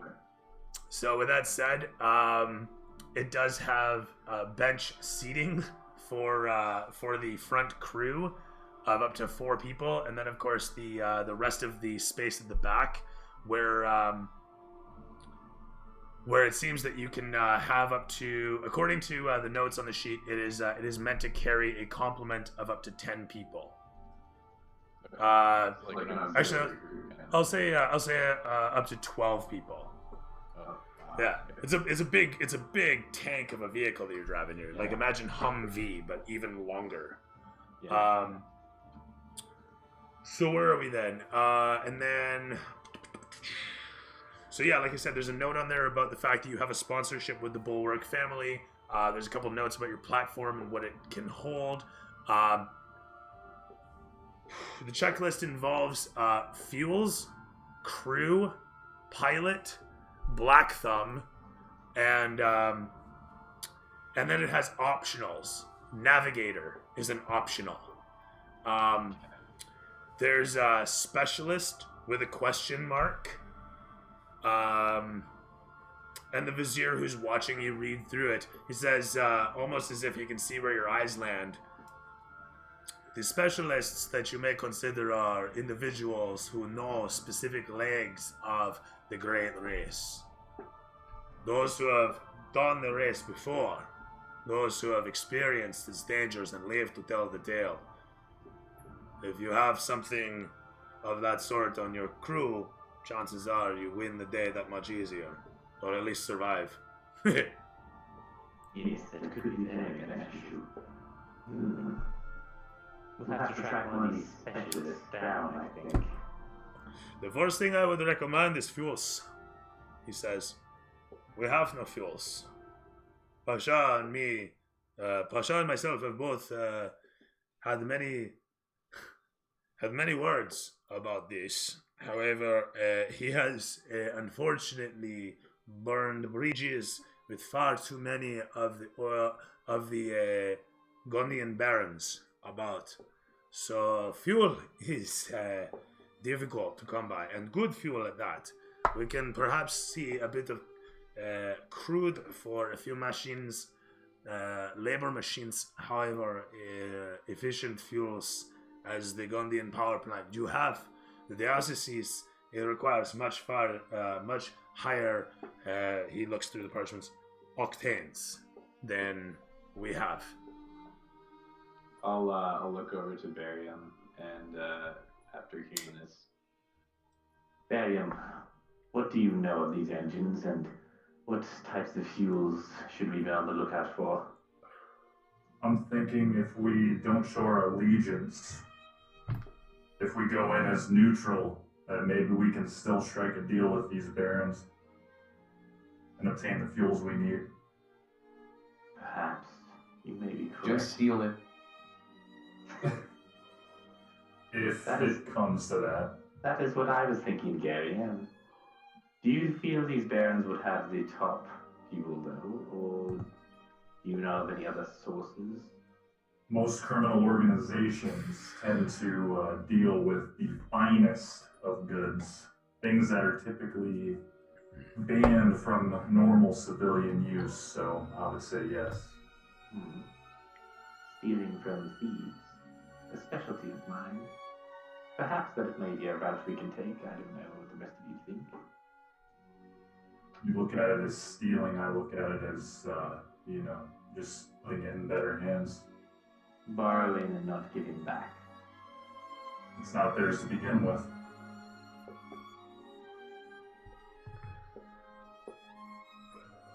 I'll just kind of look back at Bjorn and Laz and see what their kind of facial expressions towards this is.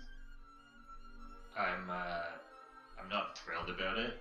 I think perhaps we should see if we can buy it before we resort to pirating it. But So when are we robbing somebody? This isn't Hunter. Settle down.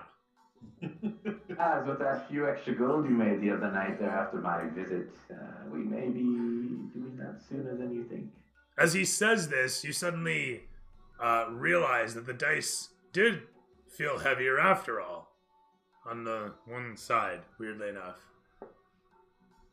You were playing with it all night. Yeah. And I just know they playing weren't my with it. dice. Constantly playing with it all night. I think at that point, what I end up with? I end up with an extra 5. I mean, I'll take 3 out, 3 gold out of my pocket, and flip it over to Orion for his share. Yes, I see you in that honor. Maybe good luck shall smile on you again sometime. And with that said, after a brief exchange about the fuels, the vizier gives a nod. What's up? Yo.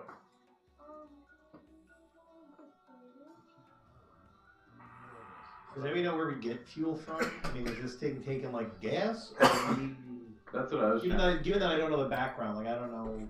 Okay, so, I mean, for the most part, you guys don't know too much about this at all. I mean, you guys have your specific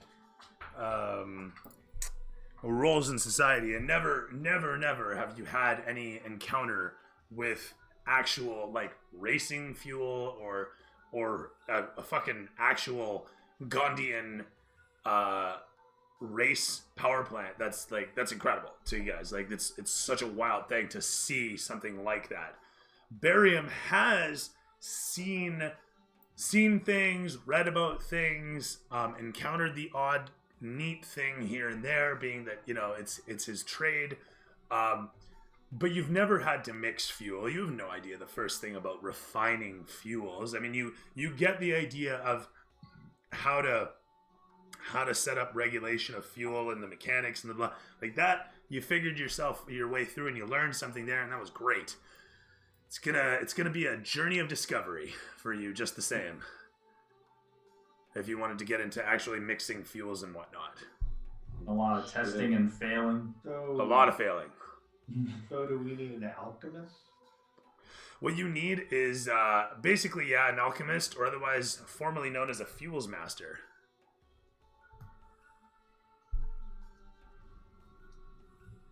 Fuels master.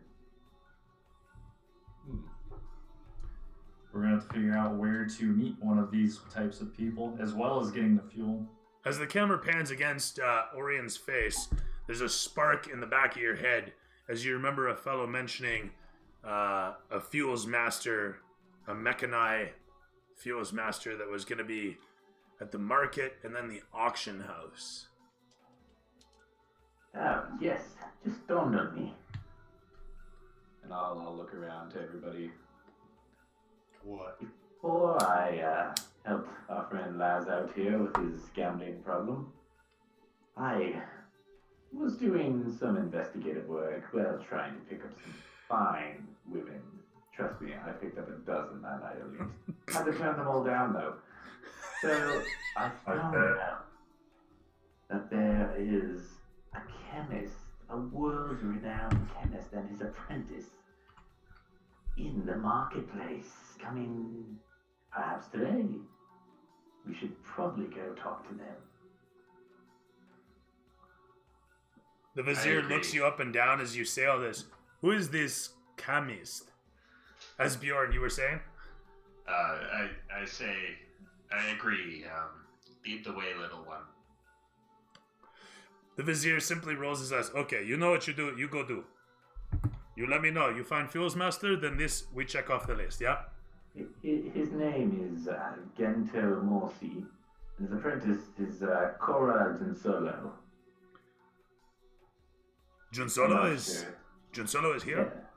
Yeah. Yes, that is what I've been told.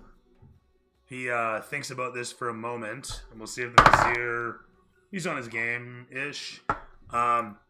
He looks towards you and says, if you go to see Junsolo, okay. He thinks about it for a moment. He says, yeah. And he takes out a parchment and he starts writing out a bunch and scratching some ink into place on it. And he rolls it up and hands it to you. And he says, you take this, there is a pawn shop on the corner of, and he gives you directions to a pawn shop that he says to take this letter to.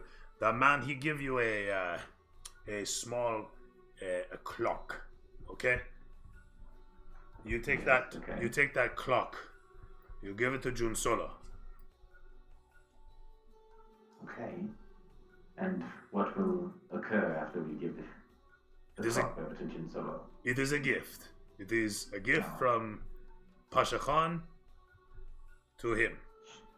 Should we let him know that this is from you, or will he know?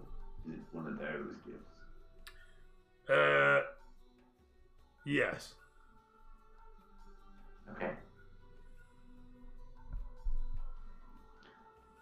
I'll kind of look to the group and kind of give them the look like, let's go kind of thing. I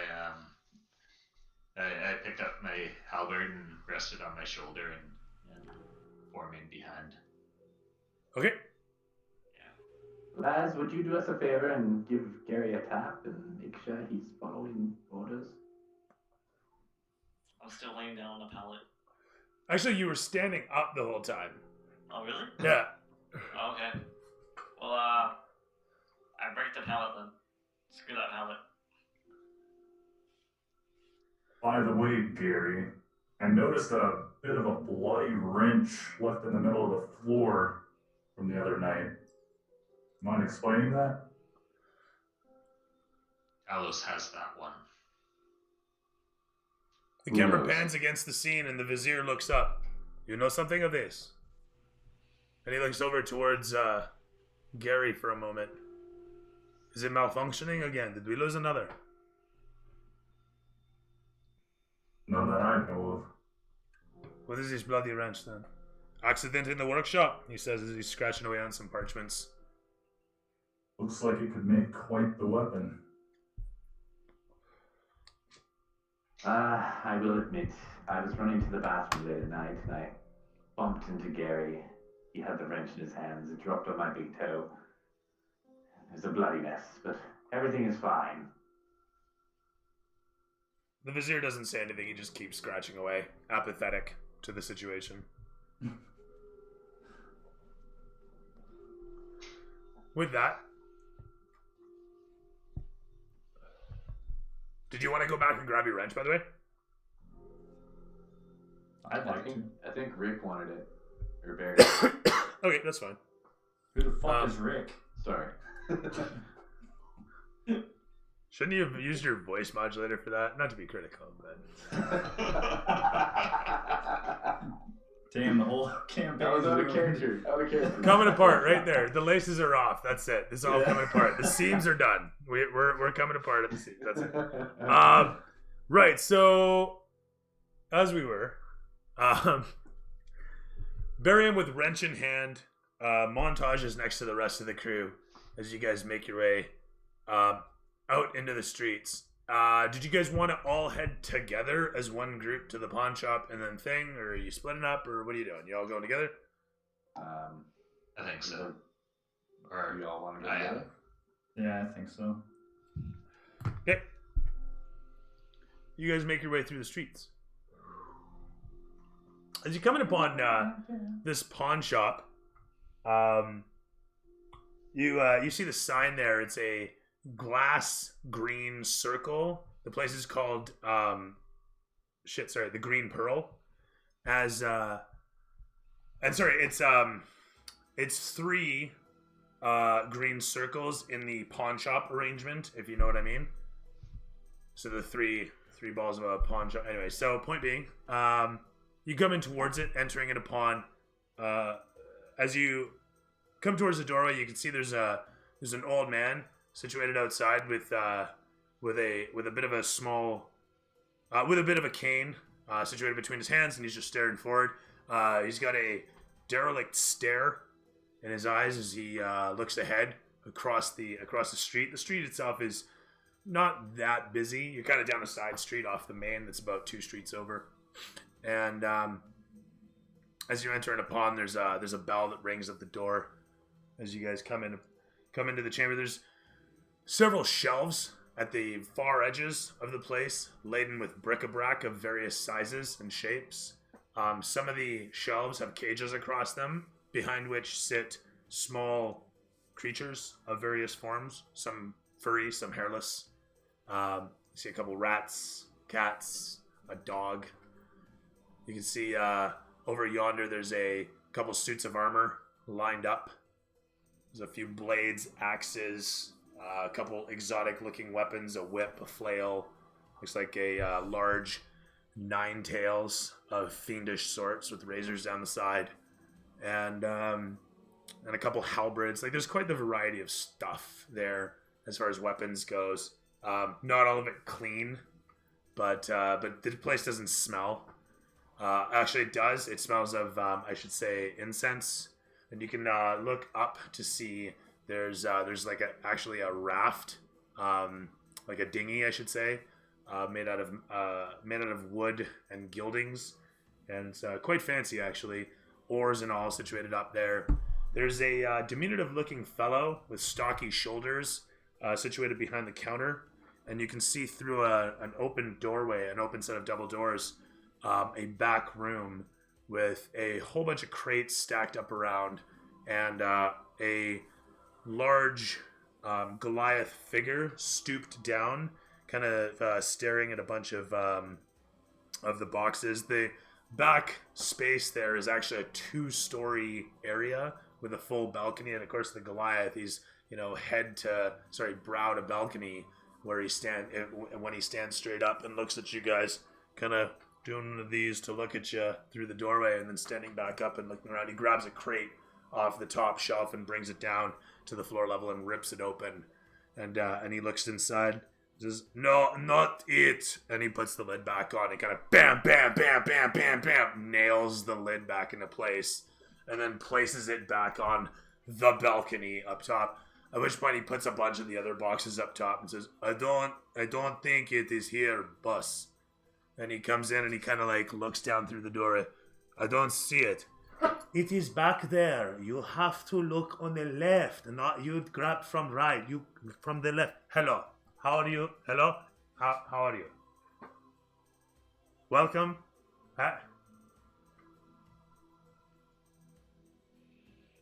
Hello, my friend. What is your name? My name is Rester. How are you? What is your name? I'm doing well. My name is Orion. These are my companions. Hello. How can I help you? I believe Bjorn has a request. Hello, Bjorn. How are you? We've come to pick up a clock. Ah. Okay. Let me get my clocks. Is there a specific clock? Oh, okay. You have a specific one in mind. I'll go and take the parchment that was given to us and slap. He takes the parchment from you. Okay, you see slap it into his chest. And give it to him. So great. So although I'm really short, so it'd be kind of like his crotch. Your crotch get a lot of attention this session, Bjorn. Keep me awake at least.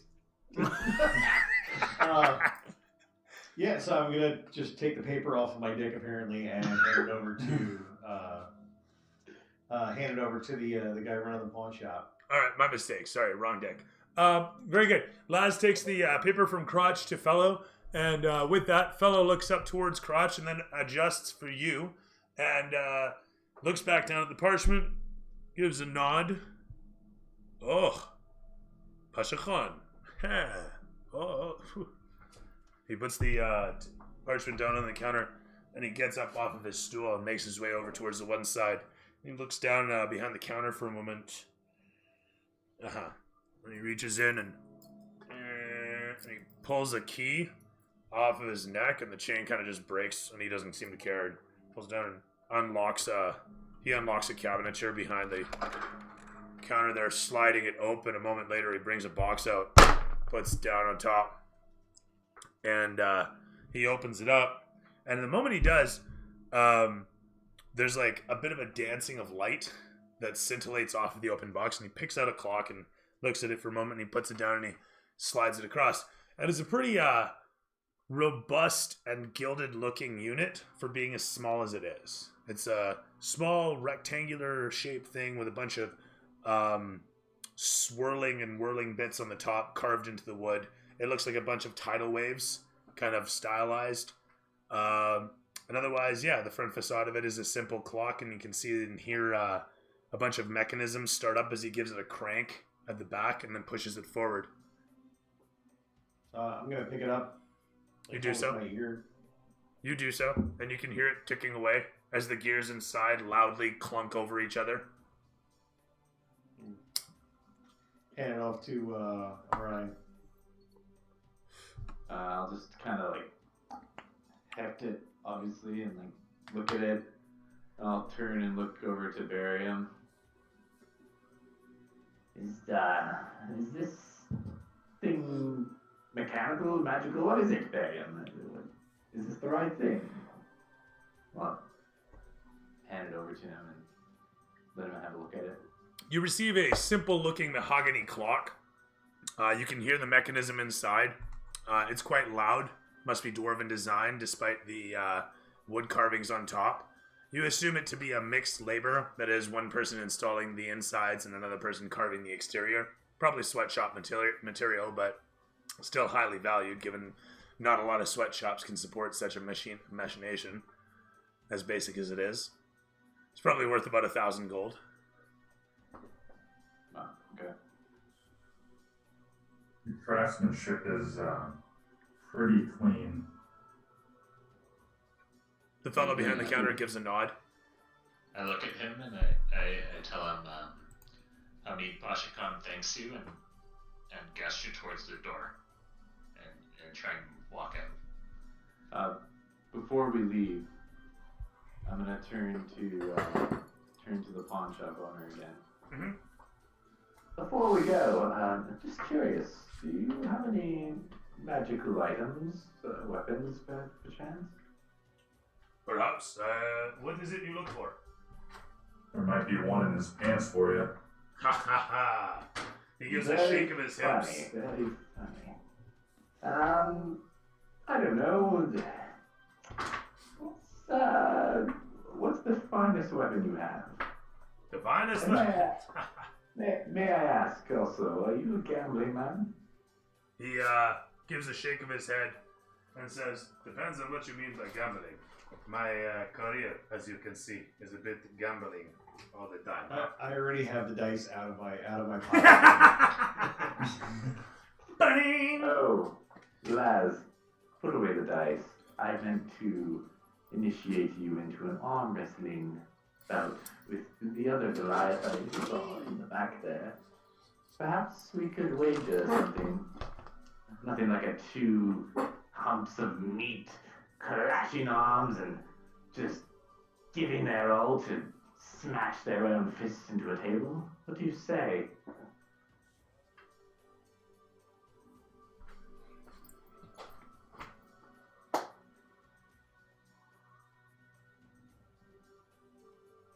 The fellow across the counter, he looks you up and down and says, "And this is for the finest weapon I have, huh?" Well, it doesn't have to be your absolute finest, but something of value, and I'm certain we can come to some sort of agreement if we were to lose. The fellow gives a nod at this, and he says, "Okay, okay." As I'm looking for my other fucking Goliath here, but I guess this guy will do.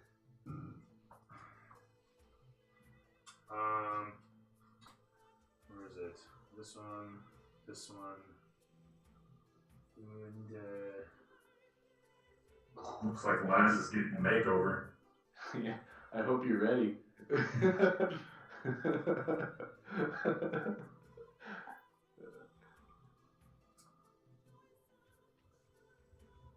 the fuck? Oh, I was wondering where that went, but that's not what I'm looking for. No. Sort of, no. Where is he? Oh, there he is. Okay.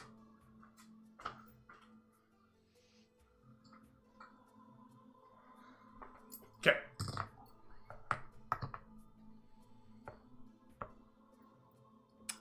As it were, you guys are situated here. Oh shit! I didn't even put the counter out.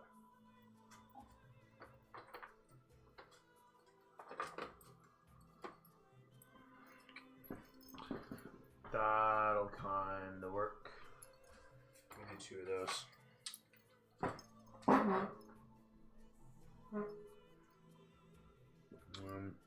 Actually, it's pawn shop style, right? Bear with me, gents.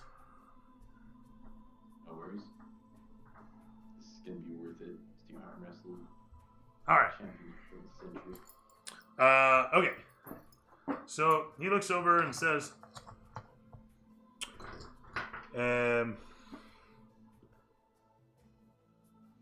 Dontar.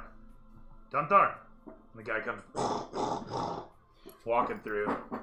The camera pans in upon where you guys are there, and this guy's gonna level out. This isn't showing shit, but that's okay. It is what it is.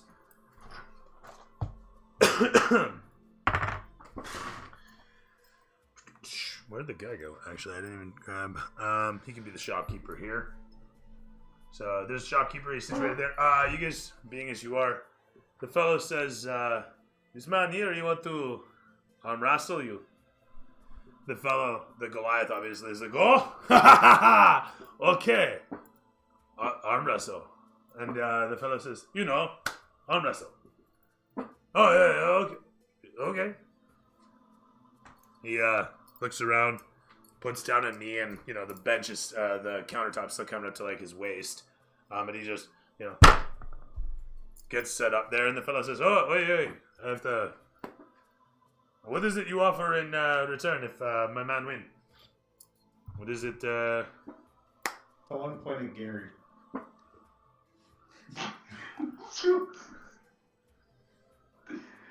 It was nice and open, Gary. Are you guys Are you guys seriously betting Gary? I don't have an issue with it. I mean, I just work here. I'm just He checking. can find his way out, right? One way or the other, he'll find his way home. Ryan, perhaps you're a digger, as you're the one wanting to make the wager. Yes, I suppose that is fair. I have this dagger that we recovered from a nobleman. He looks it up and down.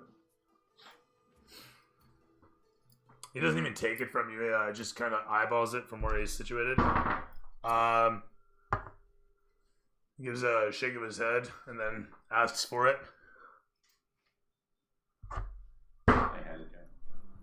He gives it a look up and down for a moment, and he even polishes it a little,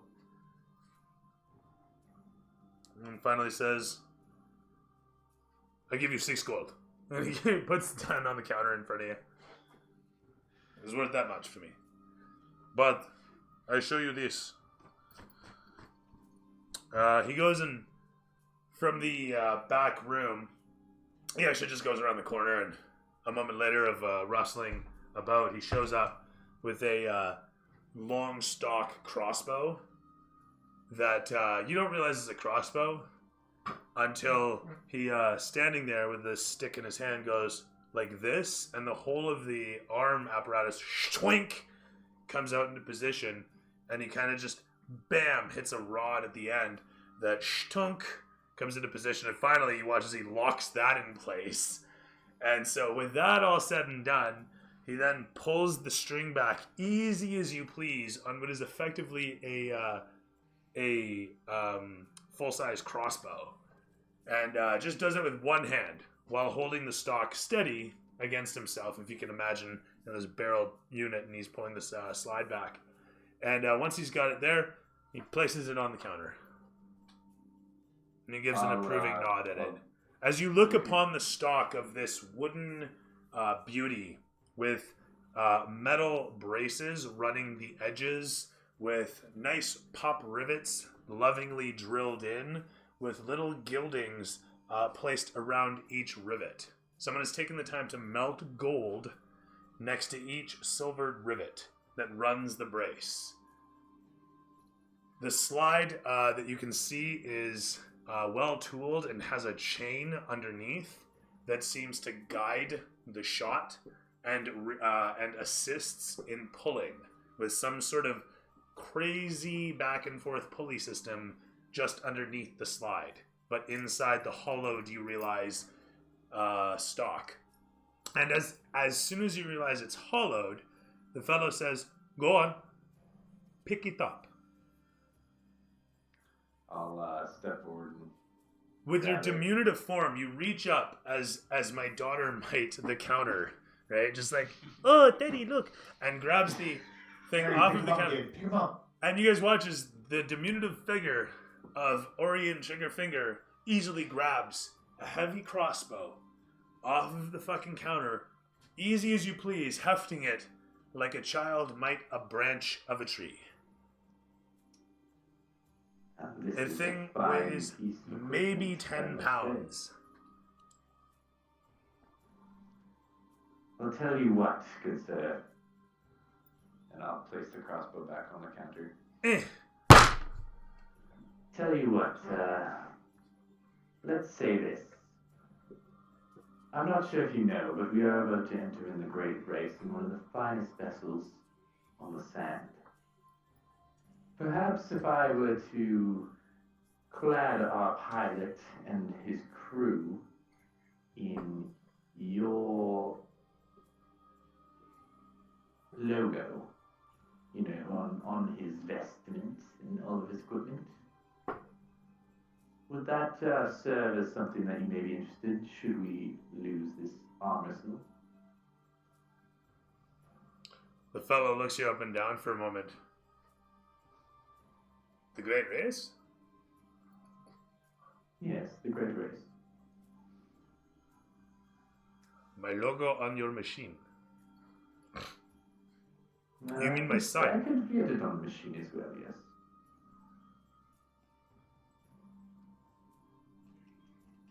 He gives a nod at this. Okay. He So shall considers we this. say best 2 out of 3 or one-shot deal? He considers this for a moment and says, "You give me that and 100 gold. You can have the crossbow. To have my name on a machine entering the Great Race would be a great honor for my shop." He gives an approving nod at this. If you are serious. Very well. You have a deal, good sir. If we lose, No, I'll no. give you 100. I do not want to bet. Oh, I want my logo on this machine you speak of. This is real? You will prove it to me. You come to me with this machine, I give you this crossbow. I don't even want your 100 gold. okay. All right. I will make sure it is put up on the machine, and I will roll up right in front of your store with it. And it will be my pleasure to give you this. When that day comes. And he looks over towards If it seems like they've got this settled, I'm still putting my elbow on the table. I'm gonna arm wrestle this guy. Donther looks towards you and looks back at the bossman and just grabs a hold of your hand. Before it happens, I tap Laz on the back and let him know the captain of the waves is with him, and I cast guidance. There you go. All right. So that's just a D4 to a speed ability check of your choice. Okay, so I roll. Are we doing strength, I'm assuming? Yes, sir. It's athletics, as a matter of fact. Oh, it's athletics. It is. I have a different roll. You do. That's good because last one was absolute shit. So I got 13 plus 5, that's 18, and then I get to add on 4 to it, right? That's hella better than mine. You already beat the shit out of my dude. Quick as a wink, it's BAM! Done! As the counter ripples and there's a bit of a crunch, the fellow's like, whoa, whoa, whoa, whoa, whoa, okay. I say not 2 out of 3, otherwise my bench not survive, huh? I think the countertop it only takes so much. You too, huh? Hey, what do you do?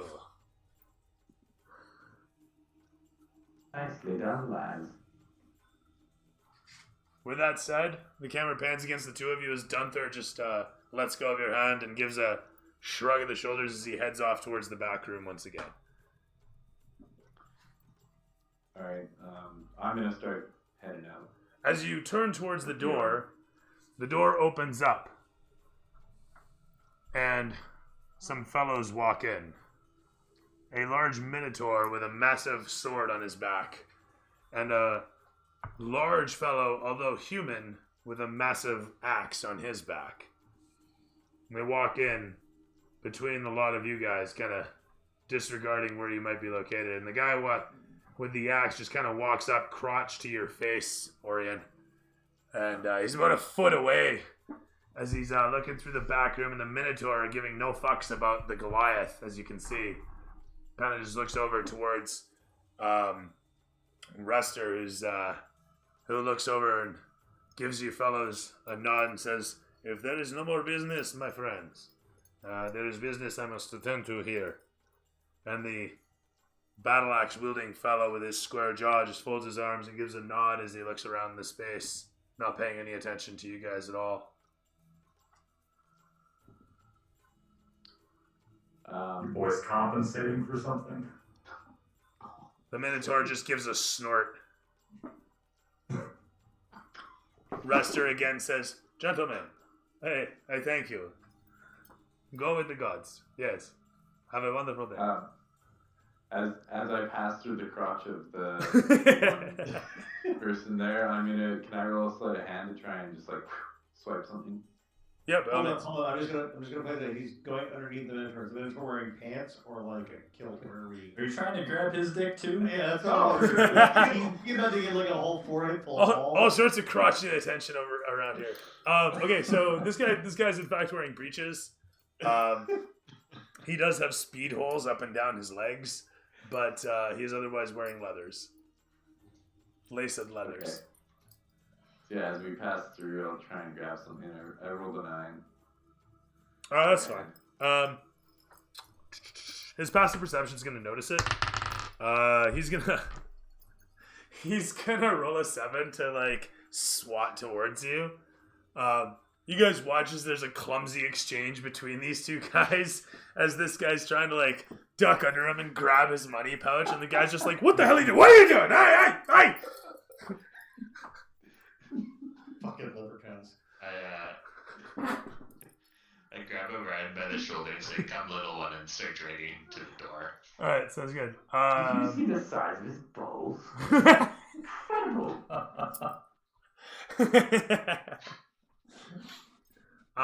You guys make your way out of the chamber. I'm assuming, Gary, you follow in. I'll take that silence as a resolute yes. Wake up. Hey, his eyes were open, so he's doing better than Yeah. Blink several times in a row for yes. In rapid succession. That means affirmative. All right. So you guys make your way out back in the street once again.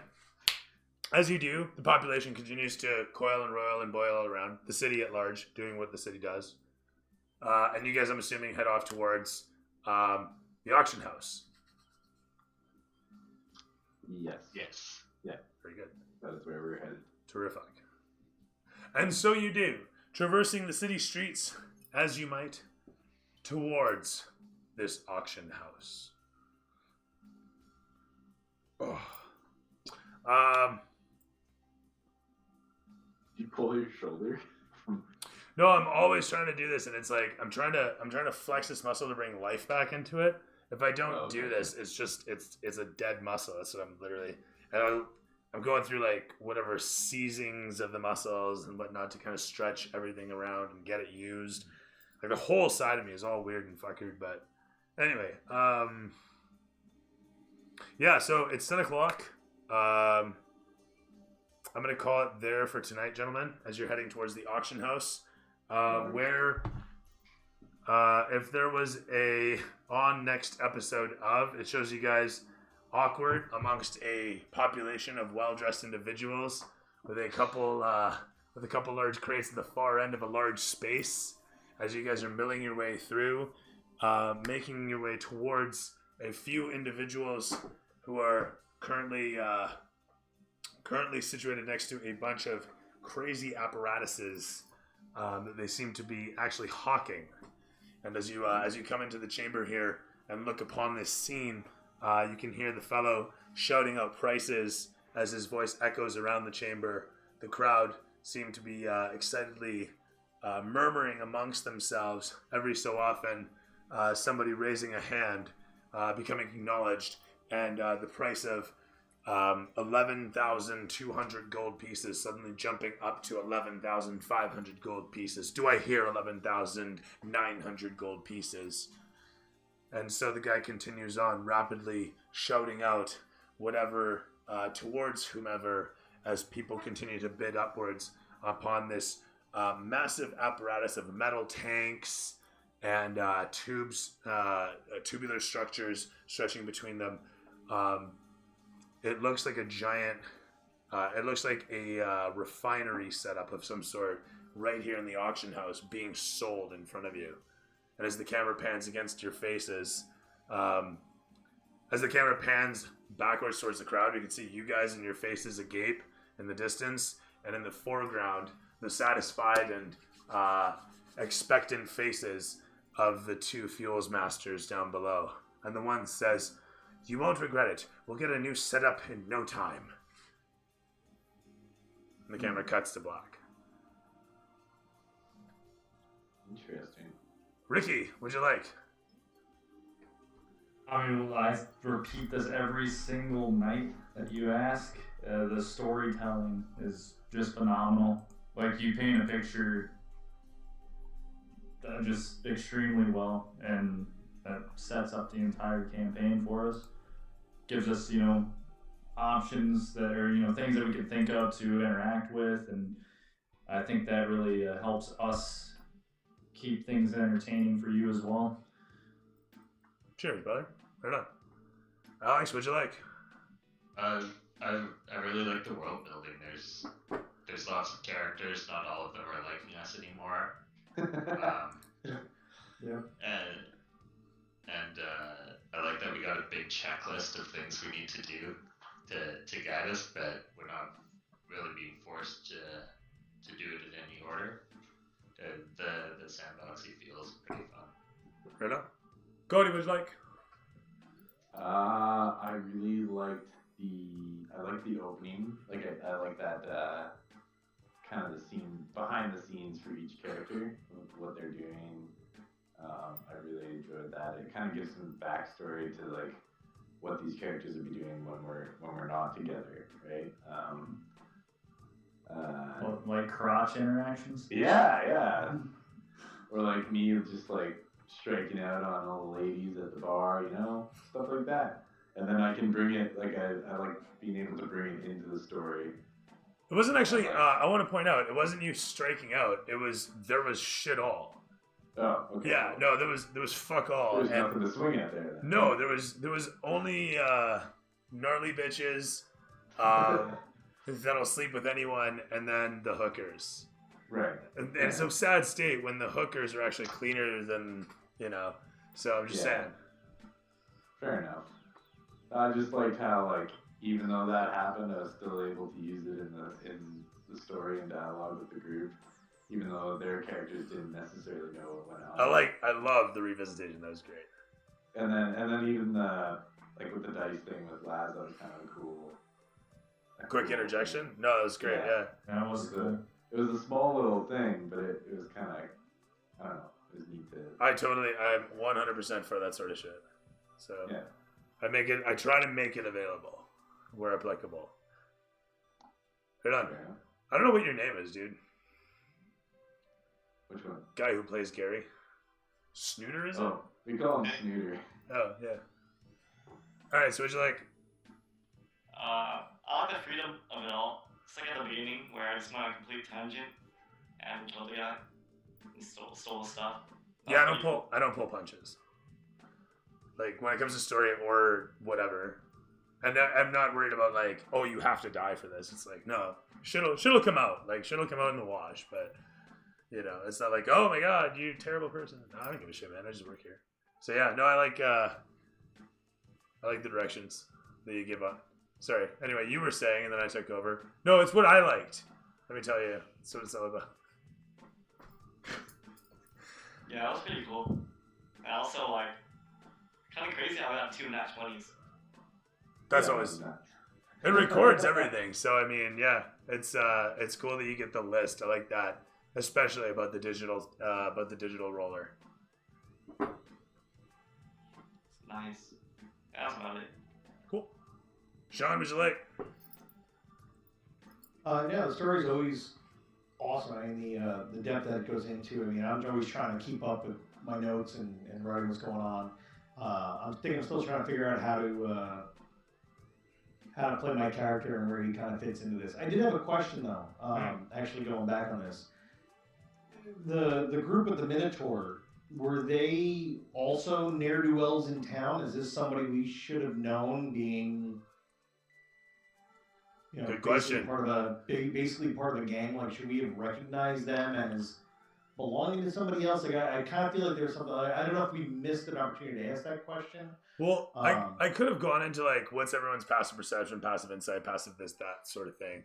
But I wanted to just see if anybody really, like, they were just intimidating as it stood, right? They came in, didn't give a shit about you guys, like, you know what I mean? And so the question is, are you guys going to investigate upon them, or are you guys going to take the lead from the guy who's like, get the fuck out of here, I got shit to take care of with these guys now, you had your time. You know, which way are you going to go? When Orion tried to rob him on the way out, I kind of figured that was like the power move. But like, screw off, like our halfling is going to try and rob you. We don't care. And so it was that the exchange went down the way it did, which is kind of fitting for the moment. And then, of course, yeah, I just figured I'd ask that. I guess the only other, you know, the other part that I was trying to figure out. I mean, I was going to add. I wish it's, you know, it's that shower comeback at the end. You know, you get in the shower and you think about a fight you had, and you should have said something right. And I wish before I had that arm wrestle, I'd asked, looking for something, you know, either a ring or an amulet. I'm trying to figure out a way to boost my AC without putting on armor. Right. So I need to start thinking about that ahead of time. That's just my personal trying to. Well, my question is, do you have 100 gold? No, but we have your budget.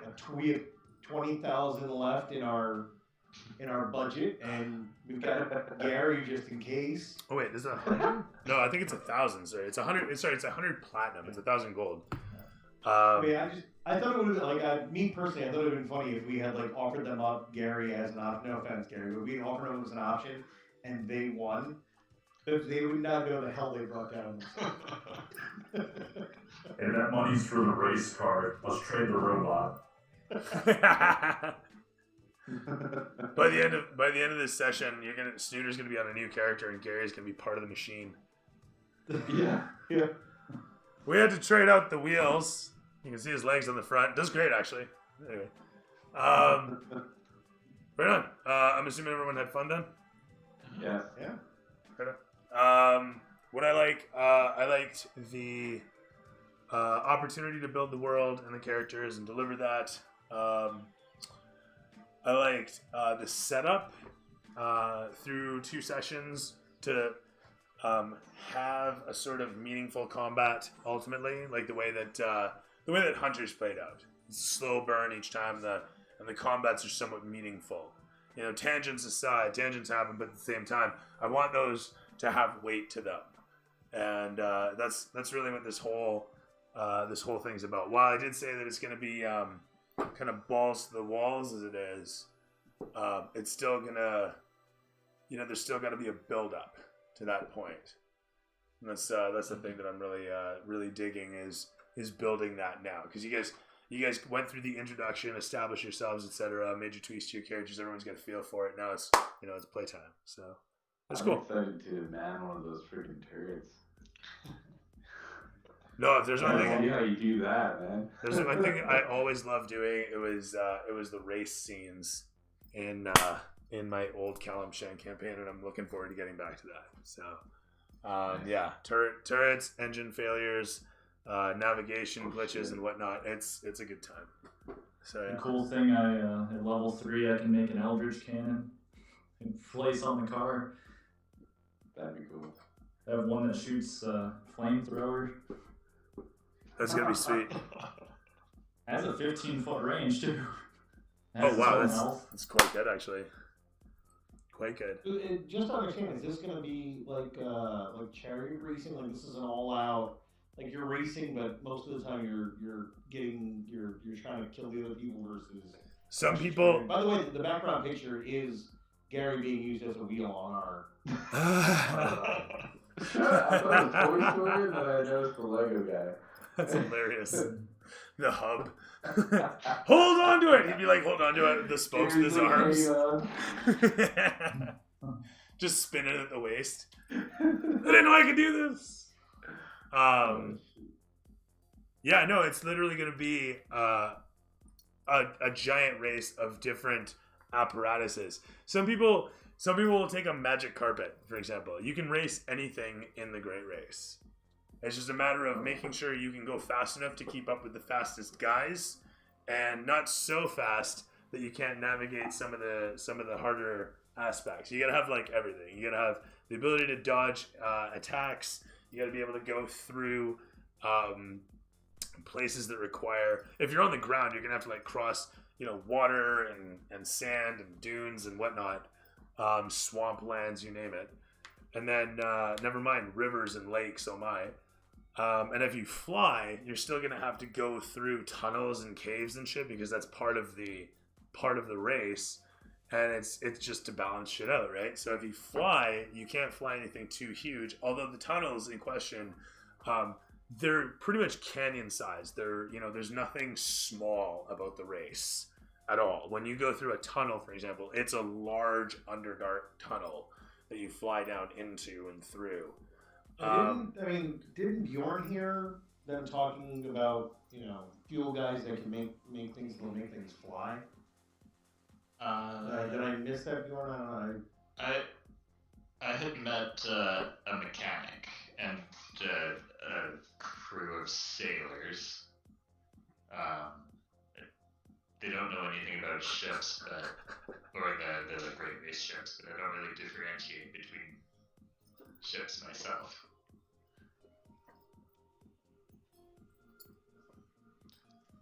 Just vaguely remember hearing that at some point, like that they were fuel guys that can make things fly, and I think they were that talking about was. the Black Thumb. But I remember vaguely hearing that, but I know that Laz wasn't there, so I know there was. No, I think that was when I was in the inn talking to those, or when I was in the Screeching Eel Tavern, and I was talking to those guys. And they had mentioned that they could make things fly, stuff like that. So That was that was that last session? That was last session. Okay. might have been. I do recall that too, though. Mm-hmm. Whether or not it's true. You will meet all sorts of people in this world, and my mission every session is to throw you guys all sorts of options. Yeah. What you guys delve upon is your choice. But like Alex said, I want to provide a checklist so you guys know along the way that while these opportunities are cropping up, these are the basics that you absolutely must have. Right. Yeah. And so at this point, essential information, go and figure it out. Yeah. At this point, you guys have a list of the crew that you need. Yeah. Yeah. Yeah, Bjorn. So if I caught it, like Bjorn had run into at least a Black Thumb, which seems to be your mechanic. Yeah. We're trying to find fuel. And for a this fuel process. Bjorn could have the crew if you're going to hire that whole boat crew, and then there's still the matter of a pilot and then the navigator and specialist, which were optional but aren't really optional if you don't want to die or run into things. Should they be called mix masters? The Gondian mix master. See, I thought the Ghanaian Mixmaster was the guy that did the fuels that would make anything fly and go fast, right? Did I catch that? So Gondian versus the guitar. Mechanoid and Gondian. Mechanai versus Gondian. Mechanai being Magidrive, and Gondian being your standard oil-based power plants, engines. Gotcha. Got it. So Gondian's the idea. Sorry, it's also like steam, diesel, coal, any sort of combustion engine. Yeah. Combustion engines. What was going after? Okay. That said, there's a range of different methods of generating fuels for different engines. And Barium would know that, if you found specific fuels like solid fuels, you could use solid fuels in the thing. You just need to adjust you would have to add a burn chamber and etc. to the engine. And you'd have to figure out the apparatus, the mechanics of hooking the burn chamber up to this thing in the most efficient manner. So it'd be research and legwork on Barium's part if you want to learn how to do that, or you guys would have to find a specialist, or I should say, a Gondian specialist who can do that sort of thing. And so you know of Lavosh out there, a Gondian specialist, one of many. And so there you go. Okay. Taking notes. You should also have a list of what sort of crew and parts you guys need. Yeah, I took that down. I'll copy it into the chat there. And also, the auction house that we just walked into, as you guys saw, they're currently auctioning off a fuels. Like a refinery. Yeah, literally a refinery for mixing fuels. They're selling off their Gondian apparatus. Shit. Maybe we need to steal that. Yeah, So- maybe. I mean, Bjorn wouldn't like that, but